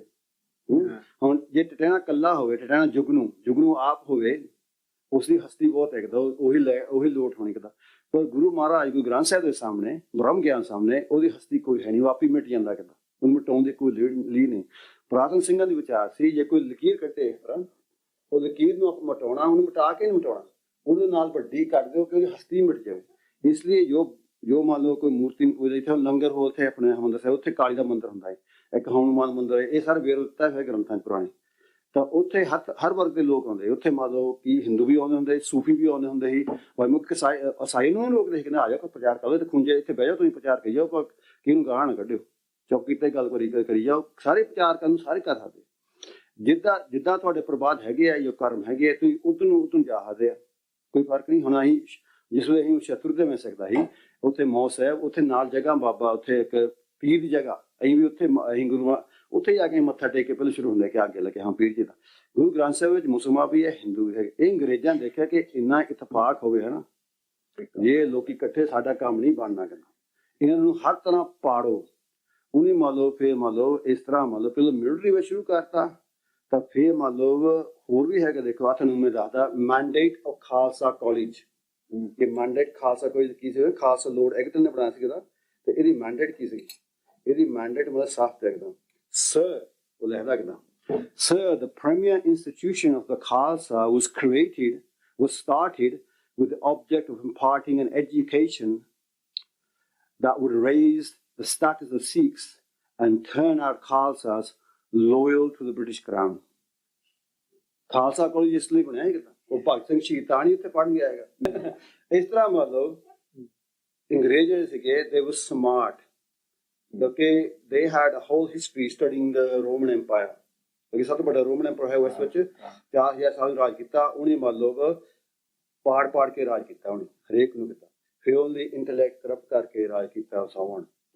ਜਿਹੜਾ ਖਾਲਸਾ ਹੈ ਨਾ ਮਤਲਬ ਹੈ ਜਹਾਂ ਤਾਂ ਖਾਲਸਾ ਹੀ ਸਾਹਿਬ ਤਾਂ ਰਸ਼ੀਆ ਰਹਿਤ ਤੇਗ ਥੇਗ ਫਤਿਹ। ਜਿਹੜਾ ਖਾਲਸੇ ਦਾ ਅਸਲ ਰਾਜ ਆ ਉਹ ਦਿਲਾਂ ਤੇ ਹੁੰਦਾ ਕਿਦਾਂ, ਮਨ ਤੇ ਹੁੰਦਾ ਕਿਦਾਂ, ਮਨ ਜੀਤ ਜਗ ਜੀਤ। ਉਹ ਮਤਲਬ ਪੋਲੀਟੀਕਲ ਰਾਜ ਨਹੀਂ ਹੁੰਦਾ ਕਿਦਾਂ। ਤਾਂ ਰਾਜਾ ਜੋ ਵੀ ਹੋਵੇ ਕਿਦਾਂ ਉਹ ਧਰਮੀ ਹੋਵੇ, ਤੇ ਹਮਾਰਾ ਰਈਸ ਹੋ ਕੌਮ ਹੀ ਬ੍ਰਹਮ ਉਹ ਧਰਮੀ ਹੋਵੇ, ਨੇਕ ਹੋਵੇ। ਤੇ ਇਹ ਵਿਚਾਰ ਹੈ ਗੁਰੂ ਸਾਹਿਬ ਦੇ। ਕਿਉਂਕਿ ਇਹ ਦੇਖੋ ਸ੍ਰੀ ਰਾਮਚੰਦਰ ਨੇ ਵੀ ਜਿਸ ਵੇਲੇ ਯੁੱਧ ਹੋਇਆ ਰਾਵਣ ਨਾਲ, ਵਿਭੀਸ਼ਣ ਜੋ ਉਹ ਵੀ ਰਾਖਸ਼ ਸੀ, ਵਿਭੀਸ਼ਣ ਵੀ ਸ੍ਰੀ ਰਾਵਣ ਦਾ ਮਤਲਬ ਛੋੜਾ ਭਰਾ ਸੀਗਾ। ਉਹ ਜਦੋਂ ਚਰਨਾਂ ਚ ਆਇਆ ਰਾਮ ਦੇ, ਉਹਨੂੰ ਨਾ ਦਿੱਤੀ ਕਿ ਤੂੰ ਤਾਂ ਰਾਖਸ਼ ਤੂੰ ਜਾ। ਵੈਸੇ ਉਹਦੇ ਸਹਾਰੇ ਉਹਨੇ ਜੰਗ ਜਿੱਤਿਆ। ਇਸ ਤੋਂ ਬਾਅਦ ਮਤਲਬ ਗੁਰੂ ਗੋਬਿੰਦ ਸਿੰਘ ਮਹਾਰਾਜ ਵੀ ਜਿਸ ਵੇਲੇ ਰੰਗਜ਼ੇਬ ਨਾਲ ਚੱਲ ਜੋ ਵੀ ਹੋਇਆ, ਬਾਅਦ ਵਿੱਚ ਉਹਨੂੰ ਮਿਲਣ ਦੀ ਕੋਸ਼ਿਸ਼ ਕੀਤੀ ਕਿ ਕੋਈ ਪੋਲੀਟੀਕਲ ਸੋਲੂਸ਼ਨ ਹੋਵੇ। ਕਿ ਗੁਰੂ ਸਾਹਿਬ ਮੰਨ ਲਓ ਜੋ ਕਾਜ ਅਮਿਲ ਤਰੀਕਾ ਹਾਲਤ ਸੰਬੰਧ ਕਿ ਕੋਈ ਨਾ ਚਾਰਾ ਹੋਵੇ, ਅਗਰ ਤੁਹਾਨੂੰ ਮਾਰਨ ਨੂੰ ਪਿਆ ਤਾਂ ਨਸ਼ਟ ਫਿਰ ਤੁਸੀਂ ਹਥਿਆਰ ਚੱਕਣੇ। ਪਰ ਜੇ ਆਪਾਂ ਡਿਪਲੋਮੇਸੀ ਨਾਲ ਗੱਲ ਕਰਦੇ ਕਰੋ ਤਾਂ ਬਾਅਦ ਵਿੱਚ ਬਹਾਦਰ ਸ਼ਾਹ ਦੀ ਹਿੰਮਤ ਵੀ ਕੀਤੀ ਥੋੜ੍ਹਾ ਜਿਹਾ, ਉਹਨੂੰ ਰਾਜ ਲੈ ਕੇ ਦਿੱਤਾ ਰੰਗੇ ਤੋਂ ਬਾਅਦ। ਪਰ ਜਦ ਬਹਾਦਰ ਸ਼ਾਹ ਵੀ ਮਤਲਬ ਪੂਰਾ ਉਤਰਿਆ ਕਿ ਉਹ ਸਾਹਿਬਜ਼ਾਦੇ ਨੂੰ ਮਤਲਬ ਜੋ ਮਤਲਬ ਅਤਿਆਚਾਰ ਹੋਏ ਪੰਜਾਬ ਵਿੱਚ ਸਾਹਿਬਜ਼ਾਦਿਆਂ ਤੇ, ਉਹਨੂੰ ਕੋਈ ਜਸਟਿਸ ਨਹੀਂ ਦਿੱਤੀ। ਤਾਂ ਫਿਰ ਤਾਂ ਹਥਿਆਰ ਚੁੱਕਣੇ ਪਏ। ਫਿਰ ਬੰਦਾ ਬਰਾਗੀ ਹੋਏ, ਬਾਬਾ ਬਨੋਦ ਸਿੰਘ ਆ, ਨਿਹੰਗ ਸਿੰਘ ਹੋਏ, ਫਿਰ ਅੱਗੇ ਹੋਏ। ਇਸ ਤਰ੍ਹਾਂ ਮੰਨ ਲਓ ਇੱਥੇ ਧਰਮ ਦੀ ਗੱਲ ਹੋ ਰਹੀ ਹੈ। ਤਾਂ ਅੰਗਰੇਜ਼ਾਂ ਦਾ ਕੋਈ ਧਰਮ ਨਹੀਂ ਸੀ ਉਸ ਸਮੇਂ। ਅੰਗਰੇਜ਼ ਸੀਗੇ ਬਸ ਪੈਸੇ ਇਕੱਠਣ ਕਰਨ। they just raped and they robbed। ਮੈਂ ਇੱਥੇ England the he, they raped and they robbed Africa, South America, ਜਿੱਥੇ ਵੀ ਜਾਣ, ਅਮਰੀਕਾ ਵੀ ਜਿੱਥੇ ਵੀ ਜਾਣ ਉਹ ਲੁੱਟ ਮੁੱਟ ਕਰਨ ਆਉਂਦੇ। ਤਾਂ ਉਹਨੇ ਦੇਖਿਆ ਕਿ ਲੋਕਲ ਕਮਿਊਨਿਟੀਜ਼ ਇਹਨਾਂ ਨੂੰ ਪਾੜੀ ਜਾਓ, ਕਰੀ ਜਾਓ। ਪਰ ਅਫਸੋਸ ਇਹ ਗੱਲ ਹੈ ਕਿ ਅੱਜ ਕੱਲ੍ਹ ਜੋ ਸਿੱਖ ਨੇ ਹੁਣ ਇਹ ਨਹੀਂ ਸਮਝ ਆਏ ਕਿ ਇਹ ਮੰਨ ਲਓ ਜਿਹੜਾ ਦਫਾੜ ਪਾੜਾ ਕੀਤਾ ਨਾ, ਤੁਸੀਂ ਹਾਂ ਸਿੱਖਿਆ ਯੂਨੀਕਨੈਸ ਰੱਖੋ ਆਪਣੀ। ਹੁਣ ਆ ਸਾਡੀ ਯੂਨੀਕਨੈਸ ਜਿਹੜਾ ਮਤਲਬ ਸਿੱਖੀ ਦਾ ਰੂਪ ਹੈ ਨਾ ਕੇਸਾਂ ਦਾ ਕਿੱਦਾਂ, ਇਹ ਆਪ ਤਾਂ ਵੇਦ ਜਾਣਦੇ ਨੇ। ਉੱਥੇ ਇੱਕ ਸ਼ਬਦ ਹੁੰਦਾ ਵੇਦਾਂ ਵਿੱਚ ਕੇਸਿੰਗ। ਕੇਸਿੰਗ ਸ਼ਬਦ ਹੈਗਾ ਮਤਲਬ ਮੁਨੀਵਰ ਦਾ। ਉਹ ਮੁਨੀਵਰ ਦਾ ਰੂਪ ਮਤਲਬ ਉੱਥੇ ਪਰ ਕੀਤਾ ਕਿ ਜਿਹੜੇ ਮਤਲਬ ਮੁਨੀਵਰ ਸੀ ਉਸ ਸਮੇਂ ਉਹ ਮਤਲਬ ਕੇਸ ਰੱਖਦੇ ਨੇ ਕਿੱਦਾਂ। ਇਸ ਤਰ੍ਹਾਂ ਮਤਲਬ ਇੱਥੇ ਮਤਲਬ ਸਭ ਨੂੰ ਗ੍ਰੰਥ ਵਿੱਚ ਜ਼ਿਕਰ ਆਉਂਦਾ ਸਾਨੂੰ ਇੱਥੇ ਨਹੀਂ ਕਰਦਾ ਕਿ ਇੱਥੇ ਮਤਲਬ ਜ਼ਿਕਰ ਆਉਂਦਾ ਕਿ ਆਹ ਦੇਖੋ ਅਕਾਲ ਪੁਰਖ ਕੀ ਆਗਿਆ ਪਾਏ ਪ੍ਰਗਟ ਪਿਓ ਰੂਪ ਮੁਨੀਵਰ ਕੋ। ਖਾਲਸੇ ਰੂਪ ਮੁਨੀਆਂ ਦਾ ਰੂਪ ਆ। ਹਾਂ ਔਰ ਮਤਲਬ ਖਾਲਸੇ ਰੂਪ ਇਹ ਵੀ ਧਰਮ ਪੰਥ ਖਾਲਸਾ ਪ੍ਰਗਟ ਪਿਓ ਸਤ ਸ਼ਿਵਨ ਪੁਨ ਰੂਪ ਹੈ। original form ਸ਼ਿਵ ਇਹ ਰੂਪ ਹੈ। ਗੁਰੂ ਸਾਹਿਬ ਨੇ ਜੋ ਮਤਲਬ ਇਹ ਖਾਲਸਾ ਰੂਪ ਹੈ, ਇਹ ਮੁਨੀਆਂ ਦਾ ਰੂਪ ਆ। ये मान लो आ देखो तीर है, ये मान लो राम दा राम आदर्श है। आ देखो तरसूब भी लिखी है, तरसूब भी हैगा शिव जी दा हैगा। दस्तार गंगा नूं आ रहना लिखिया मान लो को नीला बना काली दिया कच्छ हनुमान दिया। ये सब कुछ हैगा पर क्योंकि अजकल हुण थिंकिंग घट आ, जोश ज्यादा मान लो फिर वो विचार नहीं कि कित्थों मान लो फाड़ ये दफा 1852 ਦੇ ਬਾਅਦ ਕੀ ਹੋਇਆ ਕਿ ਜਿਸ ਉਹਨਾਂ ਨੇ ਨਹਿਰਾਂ ਬਣਾ ਕੇ ਜ਼ਮੀਨਾਂ ਦਿੱਤੀਆਂ ਇੱਕ। ਹਾਂਜੀ ਅੱਛਾ ਔਰ ਉਹਨਾਂ ਨੂੰ ਰਿਕਰੂਟਮੈਂਟ ਜ਼ਿਆਦਾ ਦਿੱਤੀ। ਪਰ ਇਹ ਗਲਤ ਕੀ ਹੋਇਆ ਜਿਹੜੀ ਬ੍ਰਿਟਿਸ਼ ਆਰਮੀ ਲੜੀ ਐਂਗਲੋ ਸਿੱਖ ਵਾਰ 'ਚ, ਉਹ ਬੰਗਾਲ ਆਰਮੀ ਸੀ। ਉਹਦੇ ਜ਼ਿਆਦਾ ਬ੍ਰਾਹਮਣ ਤੇ ਠਾਕੁਰ ਸੀ। ਲੜਨ ਵਾਲੇ ਉਹੀ ਅੰਗਰੇਜ਼ ਥੋੜੇ ਸੀਗੇ। ਤੇ 8 ਸਾਲ ਬਾਅਦ ਜਿਹੜੇ 57 ਹੋਇਆ ਤੇ ਉਹਨਾਂ ਨੇ ਕਿਹਾ ਜਾ ਕੇ ਕਿ ਤੁਸੀਂ ਸਾਡੇ ਨਾਲ ਹੋ ਜਾਓ। ਤੇ ਉਹਨਾਂ ਨੇ ਕਿਹਾ ਤੁਸੀਂ 8 ਸਾਲ ਪਹਿਲੇ ਸਾਡੇ ਨਾਲ ਆ ਜਾਂਦੇ, ਅਸੀਂ ਤੇ ਤੁਸੀਂ ਕਿਹਾ ਨਾ ਸਾਰਾ ਮੁਲਕ ਖਾਲਸਾ ਹੋ ਜਾਂਦਾ। ਬਿਲਕੁਲ ਉਦੋਂ ਤੁਸੀਂ ਕਿੱਥੇ ਸੀਗੇ? ਇਹ ਜਿਹੜਾ ਇਹਦਾ ਫਾਇਦਾ ਉਠਾ ਕੇ ਇਸ ਚੀਜ਼ ਦਾ ਅੰਗਰੇਜ਼ ਨੇ ਇਸ ਚੀਜ਼ ਦਾ ਫਾਇਦਾ ਉਠਾ ਕੇ ਉਹਨਾਂ ਨੇ ਪ੍ਰਮੋਸ਼ਨ ਜਿਹੜੀ ਉਹਦੇ ਨਾਲ ਹੀ ਬਾਬਾ ਜੀ ਇੱਕ ਹੋਰ ਚੀਜ਼ ਹੈ। ਉਸੇ ਵੇਲੇ ਜਿਸ ਵੇਲੇ ਸਾਈਮਲਟੇਨੀਅਸਲੀ ਅੰਗਰੇਜ਼ਾਂ ਦਾ ਰਾਜ ਹੋਇਆ ਪੰਜਾਬ 'ਚ, ਨਾਲ ਹੀ ਕ੍ਰਿਸਚੀਅਨ ਮਿਸ਼ਨਰੀਜ਼ ਵੀ ਪਹੁੰਚ ਗਏ। ਬਹੁਤ ਪਹੁੰਚ ਗਏ। ਜਿਹੜੇ ਨਾਮਧਾਰੀ ਕੂਕੇ ਤੇ ਦੂਜੇ ਜਿਹਨਾਂ ਨੇ ਪਹਿਲੀ ਵਾਰੀ ਅਪੋਜ਼ ਕਰਨਾ 65 ਨਾਮਧਾਰੀਆਂ ਨੂੰ ਤੋਪਾਂ ਤੇ ਬੰਨ ਕੇ ਉਡਾਇਆ ਉਹਨਾਂ ਨੇ। ਰਾਮ ਸਿੰਘ ਜੀ ਦਾ ਤੁਸੀਂ ਨਾਂ ਲਿਆ, ਰਾਮ ਸਿੰਘ ਜੀ ਨੂੰ ਰੰਗੂਨ ਭੇਜਤਾ ਜਿਵੇਂ ਬਹਾਦਰ ਸ਼ਾਹ ਆਪਾਂ ਨੂੰ ਭੇਜਿਆ ਸੀ। ਤੇ ਇਹ ਬੜਾ ਕੰਪਲੈਕਸ ਕੰਟੈਕਸਟ ਸੀਗਾ ਜਿਹਦੇ ਵਿੱਚ ਪਰ ਪੋਲੀਟੀਕਲ ਐਂਬੀਸ਼ਨ ਜਿਹੜੀ ਇਹ ਮਾਡਰਨ ਜਿਹੜੀ ਤੁਸੀਂ ਅੱਜ ਕੱਲ੍ਹ ਤਾਂ ਕਹਿ ਰਹੇ ਹੋ। ਇੱਕ ਇਹ ਵੀ ਕਹਿੰਦਾ ਉਹ ਇਹ ਵੀ ਸਮਝ ਗਿਆ ਅੰਗਰੇਜ਼ ਕਿੱਦਾਂ। ਸਰ ਡੋਨਲ ਮਕਲਾਡ ਹੋਇਆ ਉੱਥੇ ਉਸ ਦਾ ਮਤਲਬ ਗਵਰਨਰ ਸੀਗਾ। ਉਹ ਕਹਿੰਦਾ ਇਹ ਹਿੰਦੂਆਂ ਨੂੰ ਮਤਲਬ ਦੇ ਇਹਨੂੰ ਆਪਣੇ ਮਤਲਬ to convert the Christianity ਇਹ ਅੰਦਰੋਂ ਉਲਲੀ ਕ੍ਰਿਸਚੀਅਨ ਨਾ ਹੋਣ, ਅੰਦਰੋਂ ਇਹਨੂੰ ਕ੍ਰਿਸਚੀਅਨ ਕਰ ਦਿਓ, ਇਹਨੂੰ ਸੋਚਣੇ ਕ੍ਰਿਸਚੀਅਨ ਕਰ ਦਿਓ। ਇਸ ਲਈ ਨਿਹੰਗ ਸਿੰਘ ਹੁਣ ਮਤਲਬ ਆਮ ਨਵੇਂ ਮਤਲਬ ਹੁਣ ਅੰਗਰੇਜ਼ ਸੇ ਕਹਿੰਦੇ ਆ ਕਿ ਇਹਦੀ ਸੋਚਣੀ ਹੈਗੀ ਆ ਮਤਲਬ ਕ੍ਰਿਸਚੀਅਨ ਵਰਗੀ। ਹਾਂ ਹੁਣ ਅੰਗਰੇਜ਼ ਨਿਹੰਗ ਸਿੰਘ ਕਹਿੰਦੇ ਅੰਗਰੇਜ਼ ਸੇ ਕਹਿੰਦੇ ਕਿਦਾ ਉਹ ਅੰਗਰੇਜ਼ ਸਿੰਘ ਆ ਗਿਆ। ਹੁਣ ਜਿਹੜਾ ਮੰਨ ਲਓ ਸ਼੍ਰੋਮਣੀ ਕਮੇਟੀ ਵੀ ਲੈ ਲਓ ਹਾਂਜੀ ਲਫ਼ਜ਼ ਸ਼੍ਰੋਮਣੀ ਇਹ ਬੁੱਢੇਦਾਲ ਦਾ ਸ਼੍ਰੋਮਣੀ ਪੰਥ ਬੁੱਢੇਦਾਲ ਪੰਜਵਾਂ ਤੱਕ ਚੱਲਦਾ ਵੀ ਹੈ। ਇਹਨਾਂ ਨੇ ਮੰਨ ਲਓ ਜਿਸ ਵੇਲੇ ਉੱਥੇ ਮਹੰਤਾਂ ਤੋਂ ਨਾ ਗੁਰਦੁਆਰੇ ਛਡਾਏ ਸੀਗੇ ਇਹ ਬਾਬਾ ਤੇਜਾ ਸਿੰਘ ਨਿਹੰਗ ਸਿੰਘ ਕੋਲ ਕਿ ਬਾਬਾ ਜੀ ਏਦਾਂ ਏਦਾਂ ਹੋ ਰਹੀ ਉੱਥੇ ਏਦਾਂ ਉਹ ਬੇਅਦਬੀ ਕਰ ਰਹੇ ਨੇ ਉਹ ਕਰ ਰਹੇ ਨੇ ਗੱਲ ਵਧਾ ਕੇ ਕੀਤੀ ਕਿੱਦਾਂ ਤੋ ਉਹ ਨਿਹੰਗ ਸਿੰਘ ਸੀਗੇ ਬਜ਼ੁਰਗ ਸੀਗੇ ਕਹਿੰਦਾ ਕੋਈ ਨਹੀਂ ਫਿਰ ਆਪਾਂ ਬਾਹਾਂ ਫੜ ਕੱਢ ਦਿੰਦੇ ਕਿਉਂਕਿ ਪਹਿਲੇ ਸਮੇਂ ਬੁੱਢੇਦਾਲ ਨਿਹੰਗ ਸਿੰਘ ਹੀ ਸਭ ਤੋਂ ਸੈਂਸਿਟਿਵ ਰੱਖਦਾ ਸੀ ਸਾਰੇ ਪੰਥ ਵਿੱਚ ਸਾਰੇ ਉਹੀ ਜੇ ਕੋਈ ਮੰਨ ਲਓ ਕਾਲ ਤਖਤ ਦਾ ਜਾਂ ਜਥੇਦਾਰ ਵੀ ਹੁੰਦਾ ਸੀ ਉਹ ਬੁੱਢੇਦਾਲ ਦਾ ਜਥੇਦਾਰ ਹੁੰਦਾ ਹੋਰ ਕੋਈ ਨਹੀਂ ਹੁੰਦਾ ਹੈਗਾ। ਤਾਂ ਉਸ ਤੋਂ ਬਾਅਦ ਅੰਗਰੇਜ਼ਾਂ ਦਾ ਸਿਲਸਿਲਾ ਟੁੱਟ ਗਿਆ ਤਾਂ ਇੱਥੇ ਤੱਕ ਅੰਗਰੇਜ਼ ਲਿਖਦੇ ਨੇ ਕਿ the words of the Akali is like the words of the gods, they all obey the Akalis ਕਿਉਂਕਿ ਜਿੰਨਾ ਗੁਰਮਤਾ ਮਤਲਬ ਇਕੱਠਾ ਕਰਦੇ ਉਹ ਨਿਹੰਗ ਸਿੰਘ ਕਾਲੀ ਕਰ ਦਿੰਦੇ ਪਰ ਅੰਗਰੇਜ਼ਾਂ ਤੋਂ ਬਾਅਦ this whole system broke down। ਉਸ ਤੋਂ ਬਾਅਦ ਮੰਨ ਲਓ SGPC ਜਦੋਂ ਬਣ ਲੱਗੀ ਪਹਿਲੋਂ ਕਿਤਾ ਦੇਖੇ ਤੇ ਨਿਹੰਗ ਤੇਜਾ ਸਿੰਘ ਕਿ ਬਾਬਾ ਜੀ ਇੱਦਾਂ ਹੋ ਰਿਹਾ ਕਹਿੰਦਾ ਫਿਰ ਕੱਢ ਦਿਓ ਬਾਹਰ ਤੁਸੀਂ ਸਾਡੇ ਬੱਚੇ ਆ ਤੁਹਾਡੇ ਨਾਲ ਹੀ ਚੌਕਦੇ ਕਿੱਦਾਂ ਹੁਣ ਆ ਕੇ ਦੇਖ ਲਓ ਪਰ ਉਹ ਕਹਿੰਦੇ ਪਹਿਲਾਂ ਇਹ ਅੰਗਰੇਜ਼ਾਂ ਨੇ ਮੰਨਣਾ ਨਹੀਂ। They took Baba Teja Singh to the British Commissioner of Ambassador ਸੀਗਾ ਉੱਥੇ ਮੁਖੀ ਬੰਦਾ ਉਪਲੀ ਥਾ ਜੀ ਤਾਂ ਉਹ ਦੇਖਿਆ ਆਹ ਦੇਖੋ ਵੀ ਇਹ ਜਿੰਨੇ ਗੁਰਦੁਆਰੇ ਸੀ ਸਾਰੇ ਕਾਲੀਆਂ ਨੇ ਹੁੰਦੇ ਆਹ ਕਾਲੀ ਆ ਅਕਾਲੀ ਪਹਿਲੇ ਤਾਂ ਅਕਾਲੀ ਨਿਹੰਗ ਹੀ ਕਾਲੀ ਨਾਮ ਗਿਆ ਅਕਾਲੀ ਸ਼ਬਦ ਨਿਹੰਗ ਵਾਸਤੇ ਸੀ ਅਕਾਲੀ ਨਾਮ ਨਿਹੰਗ ਗਿਆ ਕਿੱਦਾਂ ਇੱਕ ਹੁੰਦੇ ਤਿੰਨ ਹੁੰਦੇ ਆ ਇੱਕ ਹੁੰਦੇ ਕਾਲੀ ਨਿਹੰਗ ਇੱਕ ਹੁੰਦੇ ਨਿਹੰਗ ਇੱਕ ਹੁੰਦੇ ਭਚੰਗੀ। ਅਕਾਲੀ ਨਿਹੰਗ ਹੁੰਦੇ ਜਿਹੜਾ 12 ਸਾਲ ਦਿਲਾਂ ਵਿੱਚ ਰਹਿ ਕੇ ਪੂਰੀ ਰਹਿ ਪੱਕਾ ਹੋ ਜਾਵੇ ਮਰਿਆਦਾ ਚ ਪੱਕਾ ਹੋਵੇ ਸਾਰੇ ਮੰਨ ਲਓ ਉਹ ਪੂਜਨ ਜੋਗ ਹੋਵੇ ਉਹਨੂੰ ਫਿਰ ਮੰਨ ਲਓ ਪਦਵੀ ਕਾਲੀ ਦੇਂਦੇ ਉਹ ਕਾਲੀ ਨਿਹੰਗ ਉਹ ਕਾਲ ਰੂਪੀ ਹੁੰਦਾ ਕਿ ਮਹਾਕਾਲ ਰੂਪ ਨੂੰ ਕਹਿੰਦੇ ਮਹਾਕਾਲ ਸਰੂਪੀ ਤਾਂ ਇਹ ਸਰੂਪ ਮਹਾਕਾਲ ਦਾ ਇਹ ਫਰਲਾ ਅੱਜ ਵੀ ਉਹੀ ਫਿਰ ਉਦਾਂ ਦੇ ਉਹੀ ਜਿਹੜੇ ਸਨ ਐਸੇ ਨਿਹੰਗੀ ਗੁਰੂ ਗੋਬਿੰਦ ਸਿੰਘ ਟਾਈਮ ਤੇ ਸੁਸਾਈਡ ਸਕੁਆਡ ਬਣੇ ਉਹਨਾਂ ਦੀ ਫੌਜ ਸੀ ਉਹ ਇੱਕ ਜਥੇਬੰਦੀ ਹੱਦ ਹਾਂਜੀ ਉਹ ਸ਼ਹੀਦਾਂ ਦੀ ਜਥੇਬੰਦੀ ਸ਼ਹੀਦਾਂ ਦੇ ਅਕਾਲੀ ਹੋਏ ਜਿਹੜੇ ਮਤਲਬ ਉਂਝ ਮਤਲਬ ਦਲਾਂ ਚ ਰਹਿਣ ਪਾਣੀ ਕਿਤਾ ਉਹ ਹੁੰਦੇ ਸੀ ਨਿਹੰਗ ਤੇ ਜਿਹੜੇ ਮਤਲਬ ਸਭ ਤੋਂ ਮਤਲਬ ਸ਼੍ਰੇਸ਼ਟ ਮਤਲਬ ਯੁੱਧ ਕਲਾ ਵਿੱਚ ਮੋਹਰੇ ਹੁੰਦੇ ਜਿਹੜੇ ਕਤਾਰਾਂ ਭੰਗਦੇ ਹੁੰਦੇ ਕਿ ਬਾਟੂ ਸਕੂਲ ਜ਼ਿਆਦਾ ਹੁਣ ਉਹ ਹੁੰਦੇ ਭਚੰਗੀ ਇੱਕ ਚੌਥੀ ਸ਼੍ਰੇਣੀ ਹੈਗੀ ਉਹਨੂੰ ਕਹਿੰਦੇ ਭੰਗੜ ਉਹ ਜਿਹੜੇ ਮਤਲਬ ਸੁਸਾਈਡ ਹੁੰਦੇ ਸੀ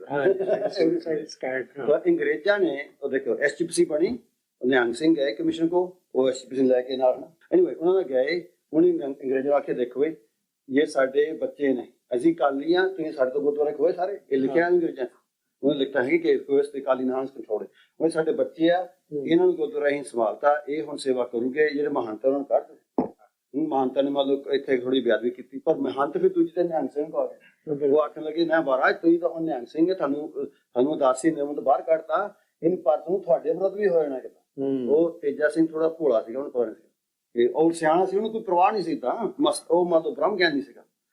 ਇਸ ਤੋਂ ਬਾਅਦ ਫਿਰ 1920 ਨੇ ਅਟੈਕ ਕੀਤਾ ਨਿਹੰਗ ਸਿੰਘਾਂ ਤੇ ਫਿਰ ਵੀ ਮਗਰੋਂ ਨਿਹੰਗ ਸਿੰਘਾਂ ਨੇ ਸੋਚਿਆ ਕਿ ਸਾਡੇ ਬੱਚੇ ਆ ਜਾਂ ਆਪਾਂ ਇਹਨਾਂ ਨੂੰ ਮਾਰਨ ਲੱਪੀਏ ਗੱਲ ਨਹੀਂ ਬਣਨੀ ਕਿੱਦਾਂ ਇਹ ਆਪਣੇ ਫਿਰ ਵੀ ਉਹ ਸਹਿਮਤ ਹੋ ਗਏ ਫਿਰ 1940 ਫਿਰ ਸਹਿਮਤ ਹੋ ਗਏ। ਇਸ ਤਰ੍ਹਾਂ from that time from the British and then with the SGPC coming into being hauly this idea of separating Sikhs from Hindus and continuing and of recent Bandi Chhod is the latest game ਉਹਨੇ ਮਤਲਬ ਰਕਸ਼ਾ ਬੰਧਨ ਤੇ ਵੀ ਕੀਤਾ ਹੈਗਾ also Hola Mohalla on ਹੋਲੀ ਹੋਲਾ ਉਹ ਤਾਂ ਪਹਿਲੋਂ ਤੋਂ ਆਉਂਦਾ ਉਹ ਪਹਿਲੋਂ ਤੋਂ ਆਉਂਦਾ ਹੋਲਾ ਮਹੱਲਾ ਕਹਿੰਦਾ ਹੋਲੀ ਆ ਹੋਲੀ ਕੋਲ ਹੋਲਾ ਕੇ ਉਹ ਹੁੰਦਾ ਹੱਲਾ ਕਰਨਾ ਉਹ ਪਹਿਲੋਂ ਚੱਲ ਆਉਂਦਾ ਪਰ this Bandi Chhod is new there's now historical evidence there's an incident that it happened Bandi Chhod ਹੋਇਆ ਕਹਿੰਦਾ ਨਾ ਕੁਝ ਨਾ ਆਪਾਂ ਹਾਂ ਸੈਲੀਬ੍ਰੇਟ ਕਰ ਲਓ ਕੋਈ ਫਰਕ ਨਹੀਂ ਆਪਾਂ ਨੂੰ ਸੈਲੀਬ੍ਰੇਟ ਕਰਨਾ ਚਾਹੀਦਾ ਹਰੇਕ ਮੰਨ ਲਓ ਜੋ ਵਧੀਆ ਮੰਨ ਲਓ ਚੀਜ਼ ਹੋਵੇ ਉਹ ਸੈਲੀਬ੍ਰੇਟ ਕਰਨੀ ਚਾਹੀਦੀ ਆ ਪਰ ਇਹ ਨਹੀਂ ਕਿ ਮੰਨ ਲਓ ਕਿ ਦਿੱਲੀ ਮੰਨ ਲਓ ਹੁਣ ਦੀਵਾਲੀ ਨੂੰ ਕੱਟ ਦਿਓ ਕਿਤੇ